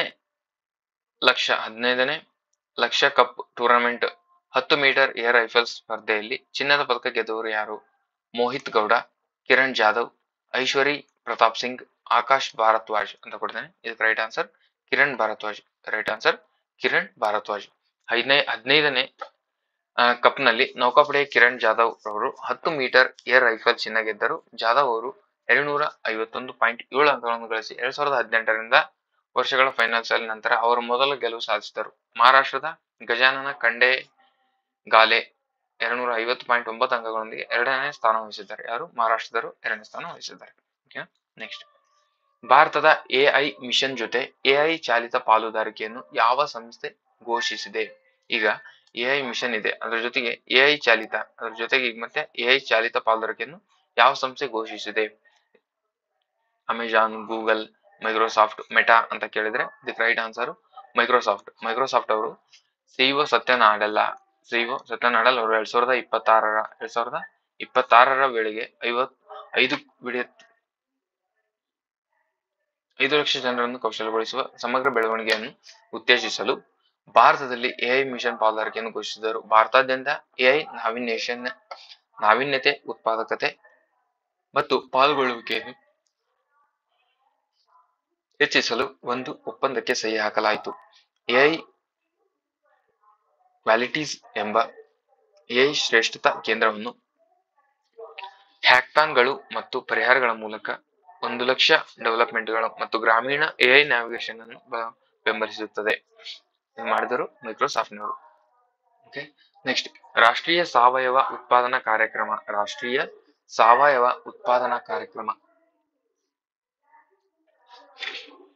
8ನೇ ಆವೃತ್ತಿ ಯಾವ ಸಚಿವಾಲಯ ಪ್ರಾರಂಭಿಸಿದೆ? 8ನೇ ಆವೃತ್ತಿಯನ್ನು ಯಾವ ಸಚಿವಾಲಯ ಪ್ರಾರಂಭಿಸಿದೆ? ಅರಣ್ಯ ಮತ್ತು ಹವಾಮಾನ ಬದಲಾವಣೆ ಸಚಿವಾಲಯನು, ಕೃಷಿ ಸಚಿವಾಲಯನು, ವಾಣಿಜ್ಯ ಮತ್ತು ಕೈಗಾರಿಕಾ ಸಚಿವಾಲಯನು, ವಿದ್ಯುತ್ ಸಚಿವಾಲಯನು ಅಂತ ಅಂದ್ರೆ ರೈಟ್ ಆನ್ಸರ್ ವಾಣಿಜ್ಯ ಮತ್ತು ಕೈಗಾರಿಕಾ ಸಚಿವಾಲಯವು ರೈತರು ಸೇರಿದಂತೆ ಪಾಲುದಾರಿಕೆ ಕಾರ್ಯಾಚರಣೆ ಸುಲಭತೆ ಮತ್ತು ಪಾರದರ್ಶಕತೆಯನ್ನು ಉತ್ತೇಜಿಸಲು ವಾಣಿಜ್ಯ ಮತ್ತು ಕೈಗಾರಿಕಾ ಸಚಿವಾಲಯವು ಸಾವಯವ ಉತ್ಪಾದನೆ ಕಾರ್ಯಕ್ರಮದ 8ನೇ ಆವೃತ್ತಿಯನ್ನು ಪ್ರಾರಂಭಿಸಿ ಕೃಷಿ ಮತ್ತು ಸಂಸ್ಕರಿಸಿದ ಆಹಾರ ಉತ್ಪಾದನೆಗಳ ರಫ್ತು ಅಭಿವೃದ್ಧಿ ಪ್ರಾಧಿಕಾರ ಭಾರತದ ಸಾವಯವ ಪ್ರಾಮಾಣಿಕ ವ್ಯವಸ್ಥೆಯನ್ನು ಬಲಪಡಿಸಲು ಸಾವಯವ ಉತ್ಪಾದನಾ ರಾಷ್ಟ್ರೀಯ ಕಾರ್ಯಕ್ರಮವು ಕಾರ್ಯಗತಗಳನ್ನು ಪತ್ತೆ ಹಚ್ಚುವಿಕೆ ಮತ್ತು ಮಾರುಕಟ್ಟೆ ಪ್ರವೇಶವನ್ನು ಸುಧಾರಿಸಲು ಇದು ಪ್ರಚಾರ ಪೋರ್ಟಲ್ ಅನ್ನು ಮಾಡಲಾಗಿದೆ. ಓಕೆನಾ. ಇದು ರಾಷ್ಟ್ರೀಯ ಸಾವಯವ ಉತ್ಪಾದನಾ ಕಾರ್ಯಕ್ರಮದ 8ನೇ ಆವೃತ್ತಿಯ ಸಚಿವಾಲಯ ಯಾವ ಪ್ರಾರಂಭಿಸಿದೆ ಅಂದ್ರೆ ವಾಣಿಜ್ಯ ಮತ್ತು ಕೈಗಾರಿಕಾ ಸಚಿವಾಲಯ ಆಗಿರ್ತದೆ. ನೆಕ್ಸ್ಟ್, ಹಿಮಾಚಲ ಪ್ರದೇಶದ ಯಾವ ಸಂಸ್ಥೆಯನ್ನು ಇತ್ತೀಚೆಗೆ ಮಾಜಿ ಪ್ರಧಾನಿ ಡಾಕ್ಟರ್ ಮನಮೋಹನ್ ಸಿಂಗ್ ಅವರ ಹೆಸರಿಡಲಾಗಿದೆ? ಹಿಮಾಚಲ ಪ್ರದೇಶದ ಯಾವ ಸಂಸ್ಥೆಗೆ ಮನಮೋಹನ್ ಸಿಂಗ್ ಅವರ ಹೆಸರನ್ನು ಇಡಲಾಗಿದೆ? ಹಿಮಾಚಲ ಪ್ರದೇಶದ ನಿರ್ವಹಣಾ ಅಧ್ಯಯನ ಸಂಸ್ಥೆ, ಹಿಮಾಚಲ ಪ್ರದೇಶದ ಸಾರ್ವಜನಿಕ ಆಡಳಿತ ಸಂಸ್ಥೆ, ಹಿಮಾಚಲ ಪ್ರದೇಶದ ರಾಷ್ಟ್ರೀಯ ಕಾನೂನು ವಿಶ್ವವಿದ್ಯಾಲಯ, ಅಂತಾರಾಷ್ಟ್ರೀಯ ವಿಶ್ವವಿದ್ಯಾಲಯ ಅಂತ ಅಂದ್ರೆ ಇದಕ್ಕೆ ರೈಟ್ ಆನ್ಸರ್ ಹಿಮಾಚಲ ಪ್ರದೇಶದ ಸಾರ್ವಜನಿಕ ಆಡಳಿತ ಸಂಸ್ಥೆಗೆ ಇವರು ಮನಮೋಹನ್ ಸಿಂಗ್ ಹಿಮಾಚಲ ಅದಕ್ಕೆ ರೀನೇಮ್ ಮಾಡಲಾಗಿದೆ ಅಂತ ಹೇಳ್ತಾರೆ. ಓಕೆ. ನೆಕ್ಸ್ಟ್, ಮರುಭೂಮಿ ರಾಷ್ಟ್ರೀಯ ಉದ್ಯಾನವನ ಯಾವ ನಗರದಲ್ಲಿದೆ? ಮರುಭೂಮಿ ರಾಷ್ಟ್ರೀಯ ಉದ್ಯಾನವನ ಅಂತಂದು ಯಾವ ನಗರದಲ್ಲಿದೆ? ಪುಷ್ಕರ್, ಬಿಕಾನೇರ್, ಜೈಸಲ್ಮೇರ್, ಜೋಧ್ಪುರ್ ಅಂತ ಕೇಳಿದ್ರೆ ಇದಕ್ಕೆ ರೈಟ್ ಆನ್ಸರ್ ಜೈಸಲ್ಮೇರದಲ್ಲಿದೆ. ಇತ್ತೀಚೆಗೆ ರಾಜಸ್ಥಾನ ಮರುಭೂಮಿ ರಾಷ್ಟ್ರೀಯ ಉದ್ಯಾನವನದಲ್ಲಿ 12 ತೀವ್ರವಾಗಿ ಅಳಿವಿನಂಚಿರುವ ಗ್ರೇಟ್ ಇಂಡಿಯನ್ ಬಸ್ಟರ್ ಗುಂಪುಗಳನ್ನು ಗುರುತಿಸಲಾಗಿದ್ದು ಇದು ಸಂರಕ್ಷಣಾ ಪ್ರಯತ್ನಗಳಲ್ಲಿ ಉತ್ತೇಜಿಸುತ್ತದೆ. ಮರುಭೂಮಿ ರಾಷ್ಟ್ರೀಯ ಉದ್ಯಾನವನ ಜೈಸಲ್ಮೇರ್ ಬಳಿಯ ಥಾರ್ ಮರುಭೂಮಿ ಮತ್ತು 3160 ಕಿಲೋಮೀಟರ್ಗಿಂತ ಹೆಚ್ಚು ವಿಸ್ತೀರ್ಣ ಹೊಂದಿರುವ ಇದು ಭಾರತದ ಅತಿ ದೊಡ್ಡ ರಾಷ್ಟ್ರೀಯ ಉದ್ಯಾನವನ ಒಂದಾಗಿದೆ. ಈ ಉದ್ಯಾನವನವು 100 ಮಿಲಿಮೀಟರ್ಗಿಂತ ಕಡಿಮೆ ವಾರ್ಷಿಕ ಮಳೆಯೊಂದಿಗೆ ಅತ್ಯಂತ ಶುಷ್ಕ ಪ್ರದೇಶದಲ್ಲಿ ಇದರ ಭೂಪ್ರದೇಶವನ್ನು ಕಡೆದಾಗಿ ಬಂಡೆಗಳು ಉಪ್ಪು ಸರೋವರ ತಳಭಾಗದಲ್ಲಿದ್ದು ದಿಬ್ಬಗಳು ಉದ್ಯಾವರ 20% ಮತ್ತು 3 ಪ್ರಮುಖ ಸರೋವರಗಳನ್ನು ಒಳಗೊಂಡಿದೆ. ಓಕೆನಾ. ನೆಕ್ಸ್ಟ್ ರಾಜ್ಬಾಗ್, ಮಲ್ಲಿಕ್ ತಲಾಬ್, ಪದಮ್ ತಲಾಬ್ ಅಂತ 3 ಸರೋವರಗಳನ್ನು ಒಳಗೊಂಡಿರುತ್ತದೆ. ಓಕೆ. ನೆಕ್ಸ್ಟ್ ಇತ್ತೀಚೆಗೆ ಕಾಣಿಸಿಕೊಂಡ ಮನಿಸ್ ಇಂಡೋ ಬರ್ಮಾನಿಕ್ ಯಾವ ಜಾತಿಗೆ ಸಂಬಂಧಿಸಿದೆ? ಒಂದು ಮನಿಸ್ ಇಂಡೋ ಬರ್ಮಾಕ್ ಎಂಬ ಒಂದು ಕಂಡುಬಂದತಿ, ಅದು ಯಾವ ಜಾತಿಗೆ ಸಂಬಂಧಿಸಿದೆ? ಅದು ಒಂದು ಹಲ್ಲಿನೋ, ಜೇಡನೋ, ಪ್ಯಾಂಗೋಲಿನೋ, ಮೀನೋ ಅಂತ ಅಂದ್ರೆ ಅದು ಒಂದು ಪ್ಯಾಂಗೋಲಿನ್ ಆಗಿರ್ತದೆ.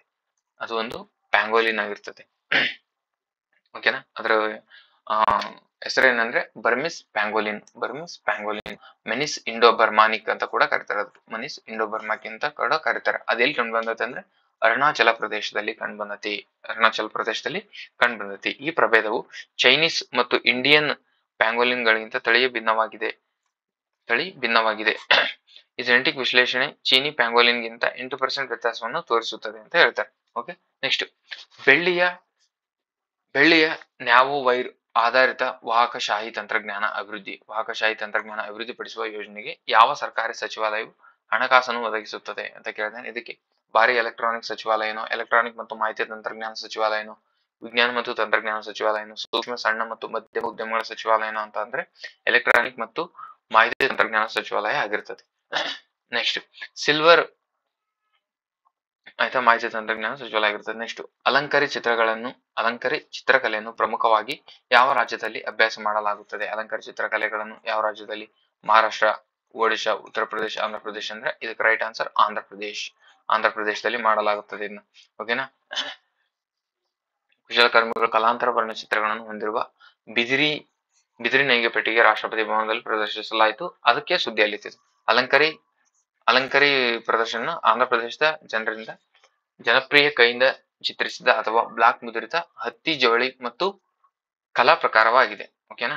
ಅದಕ್ಕೆ ಈಗ ಅದು ಆಂಧ್ರ ಪ್ರದೇಶ ಮತ್ತು ತೆಲಂಗಾಣ ಭಾಗವಾಗಿ ಕಲಾಂ ಎಂದು ಪೆನ್ನು ಮತ್ತು ಕರಿ ಎಂದು ಕರಕುಶಲತೆ ಒಳಗೊಂಡಿರುವ ಕೌಶಲ್ಯಪೂರ್ಣ ಕಲಾತ್ಮಕತೆಯನ್ನು ಎತ್ತಿ ತೋರಿಸಲಾಗುತ್ತಿದೆ. ನೆಕ್ಸ್ಟ್ 2025 ಜನವರಿ 9ರಿಂದ 19 23ನೇ ದಿವ್ಯ ಕಲಾ ಮೇಳವನ್ನು ಯಾವ ನಗರದಲ್ಲಿ ಆಯೋಜಿಸಲಾಗಿದೆ? ಜೈಪುರದ, ರಾಜಸ್ಥಾನ, ಉತ್ತರ ಪ್ರದೇಶದ ಲಕ್ನೋ, ಗುಜರಾತ್ನ ವಡೋದರ, ಮಧ್ಯಪ್ರದೇಶದ ಇಂದೋರ್ ಅಂತ ಅಂದ್ರೆ ಗುಜರಾತಿನ ವಡೋದರದಲ್ಲಿ 23ನೇ ದಿವ್ಯ ಕಲಾ ಮೇಳವನ್ನು ಗುಜರಾತ್ನ ವಡೋದರದಲ್ಲಿ ಅಕೋಟಾ ಕ್ರೀಡಾಂಗಣ ಕೇಂದ್ರ ಸಾಮಾಜಿಕ ನ್ಯಾಯ ಮತ್ತು ಸಬಲೀಕರಣ ಸಚಿವರು ಉದ್ಘಾಟಿಸಿದರು. ಈ ಕಾರ್ಯಕ್ರಮವು ಅಂಗವಿಕಲರನ್ನು ಪ್ರತಿಮೆ ಮತ್ತು ಉದ್ಯಮಶೀಲತೆಯನ್ನು ಆಚರಿಸಲಾಗುತ್ತದೆ ಅಂತ ಹೇಳ್ತಾರೆ. ನೆಕ್ಸ್ಟ್ 24ನೇ ಪ್ರಶ್ನೆ. 2025 ಜನವರಿಯಲ್ಲಿ ಜೋರನ್ ಮಿಲನೋವಿಕ್ ಯಾವ ದೇಶದ ಅಧ್ಯಕ್ಷರಾಗಿ ಆಯ್ಕೆಯಾಗಿದ್ದಾರೆ? ಕ್ರೊಯೇಷಿಯಾ, ಬಲ್ಗೇರಿಯಾ, ರೊಮೇನಿಯಾ, ಬಸ್ನಿಯಾ ಅಂತ ಕೇಳಿದ್ರೆ ಇದಕ್ಕೆ ರೈಟ್ ಆನ್ಸರ್ ಕ್ರೊಯೇಷಿಯಾದಲ್ಲಿ ಆಯ್ಕೆಯಾಗಿರ್ತಾರೆ ಇವರು. ನೆಕ್ಸ್ಟ್ ಇತ್ತೀಚೆಗೆ ಆಯುಷ್ಮಾನ್ ಭಾರತ್ ಪ್ರಧಾನ ಮಂತ್ರಿ ಜನ ಆರೋಗ್ಯ ಯೋಜನೆಯೊಂದಿಗೆ ಸಂಯೋಜಿಸಲ್ಪಟ್ಟ ಒಡಿಶಾದ ಆರೋಗ್ಯ ಯೋಜನೆಯ ಹೆಸರೇನು? ಮುಖ್ಯಮಂತ್ರಿ ಸ್ವಾಸ್ಥ್ಯ ಬಿಮಾ ಯೋಜನೆ, ಗೋಪಬಂಧು ಯೋಜನೆ. ಓಕೆನಾ. ನೆಕ್ಸ್ಟ್ ರಾಜೀವ್ ಗಾಂಧಿ ಆರೋಗ್ಯ ಶ್ರೀ, ದೀನ್ ದಯಾಳ್ ಸ್ವಾಸ್ಥ್ಯ ಸೇವಾ ಯೋಜನೆ ಅಂದ್ರೆ ಇದಕ್ಕೆ ರೈಟ್ ಆನ್ಸರ್ ಗೋಪಬಂಧು ಆರೋಗ್ಯ ಯೋಜನೆ ಅಂತ ಇದೆ ಅಲ್ವಾ, ಇದೇ ರೈಟ್ ಆನ್ಸರ್ ಅದಕ್ಕೆ. ಇದು ಆಯುಷ್ಮಾನ್ ಭಾರತ್ ಪ್ರಧಾನ ಮಂತ್ರಿ ಜನ ಆರೋಗ್ಯ ಯೋಜನೆಯನ್ನು ಜಾರಿಗೆ ತಂದ ಯೋಜನೆಯಾಗಿದ್ದು 34ನೇ ರಾಜ್ಯ ಒಡಿಶಾ ಇದನ್ನು ಗೋಪಬಂಧು ಜನ ಆರೋಗ್ಯ ಯೋಜನೆ ಎಂದು ವಿಲೀನಗೊಳಿಸುತ್ತದೆ. ಈ ಯೋಜನೆಯಲ್ಲಿ ಪ್ರತಿ ಕುಟುಂಬಕ್ಕೆ ವಾರ್ಷಿಕವಾಗಿ 5 ಲಕ್ಷವನ್ನು ನೀಡುತ್ತಾರೆ. ಮಹಿಳೆಯರಿಗೆ ಹೆಚ್ಚುವರಿಯಾಗಿ 5 ಲಕ್ಷವನ್ನು ನೀಡುತ್ತದೆ. ಇದು 1.3 ಕೋಟಿ ಪ್ರಯೋಜನಗಳನ್ನು ನೀಡುತ್ತದೆ. ನವದೆಹಲಿಯಲ್ಲಿ ಇದನ್ನು ಲಾಂಚ್ ಮಾಡಿದ್ದಾರೆ. ನೆಕ್ಸ್ಟ್ ಪಿಎಂ ಕುಸುಮ್ ಯೋಜನೆ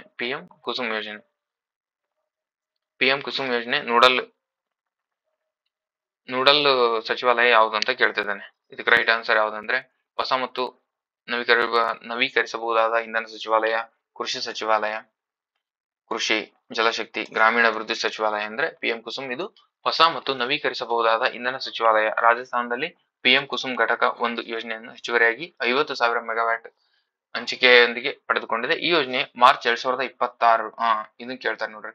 ಮಾರ್ಚ್ 2026ರಲ್ಲಿ ಕೊನೆಗೊಳ್ಳುವ ಮೊದಲು ಡಿಸೆಂಬರ್ 31, 2025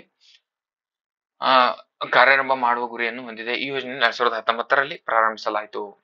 ಆಮೇಲೆ 2030 ವೇಳೆಗೆ ಪಳವಳಿಕೆಯೇತರ ಮೂಲಗಳಿಂದ 40% ಸಾವಯವ 40% ಸ್ಥಾಪಿತ ವಿದ್ಯುತ್ ಸಾಮರ್ಥ್ಯವನ್ನು ಸಾಧಿಸುವ ಭಾರತದ ಗುರಿಯನ್ನು ಬೆಂಬಲಿಸುತ್ತದೆ.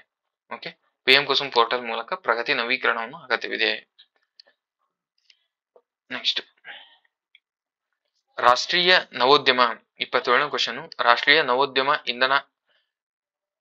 ನವೋದ್ಯಮ ದಿನವನ್ನು ವಾರ್ಷಿಕವಾಗಿ ಯಾವ ದಿನದಂದು ಆಚರಿಸಲಾಗುತ್ತದೆ? ರಾಷ್ಟ್ರೀಯ ನವೋದ್ಯಮ ದಿನವನ್ನು ಜನವರಿ 15, 16 ಅಂತ ಹೇಳಿದ್ರೆ ಇದಕ್ಕೆ ರೈಟ್ ಆನ್ಸರ್ ಯಾವ್ದಂದ್ರೆ ಜನವರಿ 16ರಂದು ಆಚರಣೆ ಮಾಡಲಾಗ್ತದೆ. ಓಕೆನಾ. ಭಾರತದಲ್ಲಿ ನವೋದ್ಯಮ ಸಂಸ್ಥಾಪಕರ ಉದ್ಯಮಶೀಲತಾ ಮನೋಭಾವವನ್ನು ಗೌರವಿಸಲು ಜನವರಿ 16ರಂದು ರಾಷ್ಟ್ರೀಯ ನವೋದ್ಯಮ ದಿನವನ್ನು ಆಚರಿಸಲಾಗುತ್ತದೆ. ಭಾರತವು 99,000ಕ್ಕೂ ಹೆಚ್ಚು ನೋಂದಾಯಿತ ಸಂಸ್ಥೆಗಳು ಮತ್ತು 500 ಬಿಲಿಯನ್ ಪರಿಸರ ವ್ಯವಸ್ಥೆ ಹೊಂದಿರುವ 3ನೇ ಅತಿ ದೊಡ್ಡ ನವೋದ್ಯಮ ಕೇಂದ್ರವಾಗಿದೆ.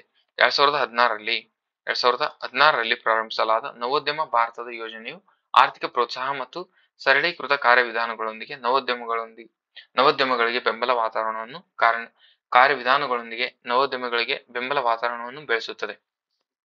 ಓಕೆನಾ. 2022ರಲ್ಲಿ ಪ್ರಧಾನಿ ಮೋದಿಯವರು ಜನವರಿ 16ನ್ನು ಇಲ್ಲಿ ನೋಡ್ರಿ, ಜನವರಿ 16ನ್ನು ಯಾವಾಗ ಮಾಡ್ರೆ 2022ರಿಂದ ರಾಷ್ಟ್ರೀಯ ನವೋದ್ಯಮ ದಿನವನ್ನು ಘೋಷಿಸಿದರು. ಓಕೆನಾ. ನೆಕ್ಸ್ಟ್, ಸುದ್ದಿಯಲ್ಲಿ ಕಾಣಿಸಿಕೊಂಡಿದ್ದ ಕುಮಾನಿ ಬ್ಯಾಂಕ್ ಮಣ್ಣಿನ ಜ್ವಾಲಾಮುಖಿ. ಇದು ಕುಮಾನಿ ಬ್ಯಾಂಕ್ ಎಂಬುದು ಇದೊಂದು ಮಣ್ಣಿನ ಜ್ವಾಲಾಮುಖಿ ಯಾವ ದೇಶದಲ್ಲಿ ಕಂಡು ಬಂದೈತಿ? ಈಗ ಎಕ್ಸಾಂಪಲ್ ಹಿಂಗೂ ಕೇಳ್ಬೋದು ಅವನು. ಕುಮಾನಿ ಬ್ಯಾಂಕ್ ಇತ್ತೀಚೆಗೆ ಕಂಡು ಬಂದ ಕುಮಾನಿ ಬ್ಯಾಂಕ್ ಇದೊಂದು ಏನು ಅಂತ ಕೇಳ್ಬೋದು. ಅದೊಂದು ಮಣ್ಣಿನ ಜ್ವಾಲಾಮುಖಿ. ನೆಕ್ಸ್ಟ್, ಅದು ಯಾವ ದೇಶದಲ್ಲಿ ಕಂಡು ಬಂದಿದೆ ಅಂತ ಕೇಳಿದಾನೆ. ಇದರಲ್ಲಿ ವಿಯೆಟ್ನಾಂ, ಇಂಡೋನೇಷ್ಯಾ, ಅಜರ್ಬೈಜಾನ್, ಮಲೇಷ್ಯಾ ಅಂತ ಆಪ್ಷನ್ ಕೊಟ್ಟಿದ್ದಾನೆ. ಇದಕ್ಕೆ ರೈಟ್ ಆನ್ಸರ್ ಅಜರ್ಬೈಜಾನ್ ನಲ್ಲಿ ಕಂಡು ಬಂದಿದೆ ಇದು. ಓಕೆನಾ. ಕುಮಾನಿ ಬ್ಯಾಂಕ್ ಮಣ್ಣಿನ ಜ್ವಾಲಾಮುಖಿ 2023 ಸ್ಫೋಟಗೊಂಡ ತಾತ್ಕಾಲಿಕ ಮತ್ತು ಪೋಸ್ಟ್ ಐಲ್ಯಾಂಡ್ ಅನ್ನು ಸೃಷ್ಟಿಸಿತು. ಕುಮಾನಿ ಬ್ಯಾಂಕ್ ಮಣ್ಣಿನ ಜ್ವಾಲಾಮುಖಿಯು ಕ್ಯಾಸ್ಪಿಯನ್ ಸಮುದ್ರದಲ್ಲಿ ಅಜರ್ಬೈಜಾನಿನ ಪೂರ್ವ ಕರಾವಳಿಯಿಂದ 25 ಕಿಲೋಮೀಟರ್ ದೂರದಲ್ಲಿದೆ. ಸುಮಾರು 400 ಮೀಟರ್ ಅಗಲವಿರುವ ಈ ದ್ವೀಪವು 2023ರಲ್ಲಿ ರೂಪುಗೊಂಡು 2024ರ ಅಂತ್ಯದ ವೇಳೆಗೆ ಮತ್ತೆ ಸಮುದ್ರಕ್ಕೆ ಸವೆದು ಹೋಯಿತು. ಪೋಸ್ಟ್ ದ್ವೀಪ ಜ್ವಾಲಾಮುಖಿ ಚಟುವಟಿಕೆಯಿಂದ ರಚಿಸಲ್ಪಟ್ಟ ತಾತ್ಕಾಲಿಕ ಭೂ ದ್ರವ್ಯರಾಶಿಗಳು ಕಾಲಾನಂತರದಲ್ಲಿ ಕಣ್ಮರೆಯಾಗುತ್ತವೆ. ದ್ವೀಪವು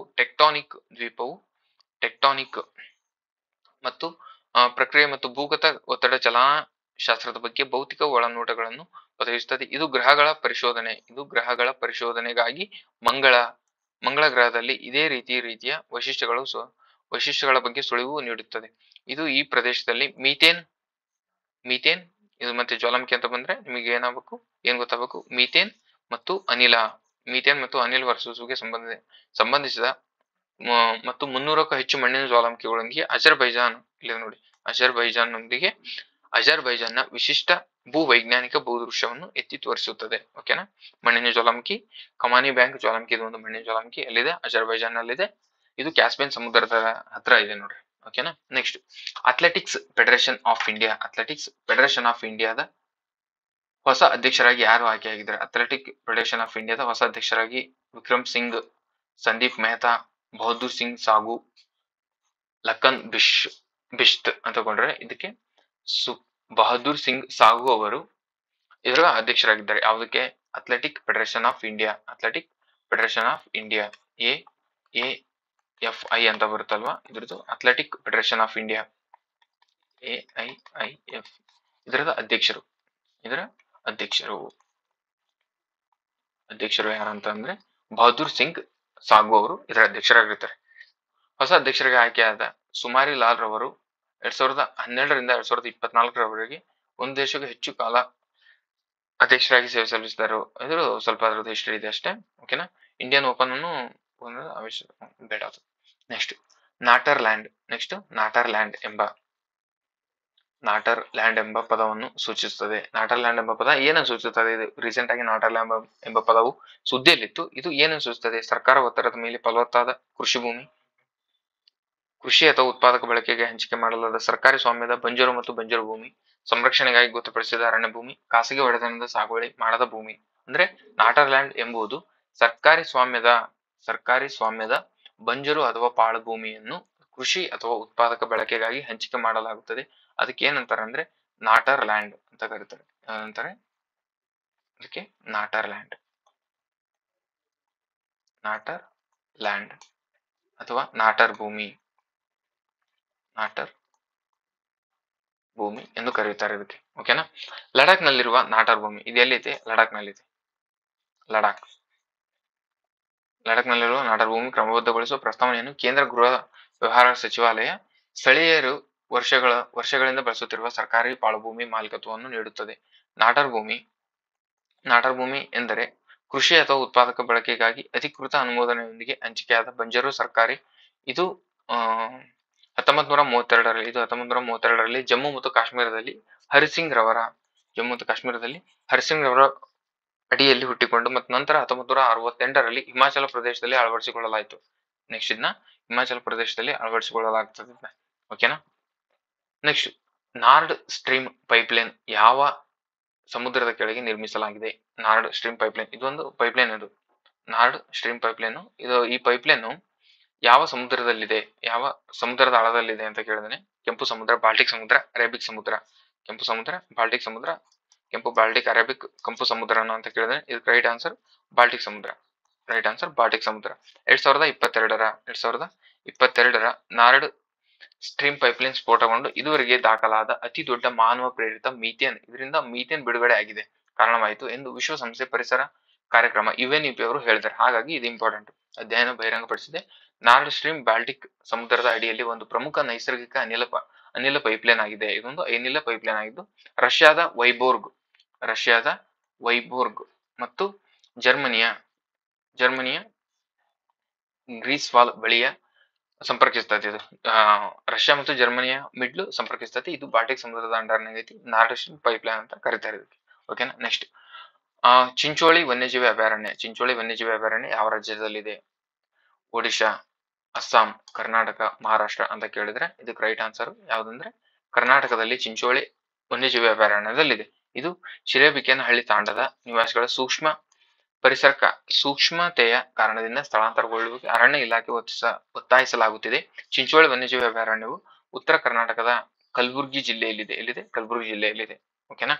ನೆಕ್ಸ್ಟ್, ಇದು ದಕ್ಷಿಣ ಭಾರತದ ಮೊದಲ ಒಣಭೂಮಿ ವನ್ಯಜೀವಿ ಅಭಯಾರಣ್ಯ ಆಗಿದ್ದು ಇದು ದಕ್ಷಿಣ ಭಾರತದ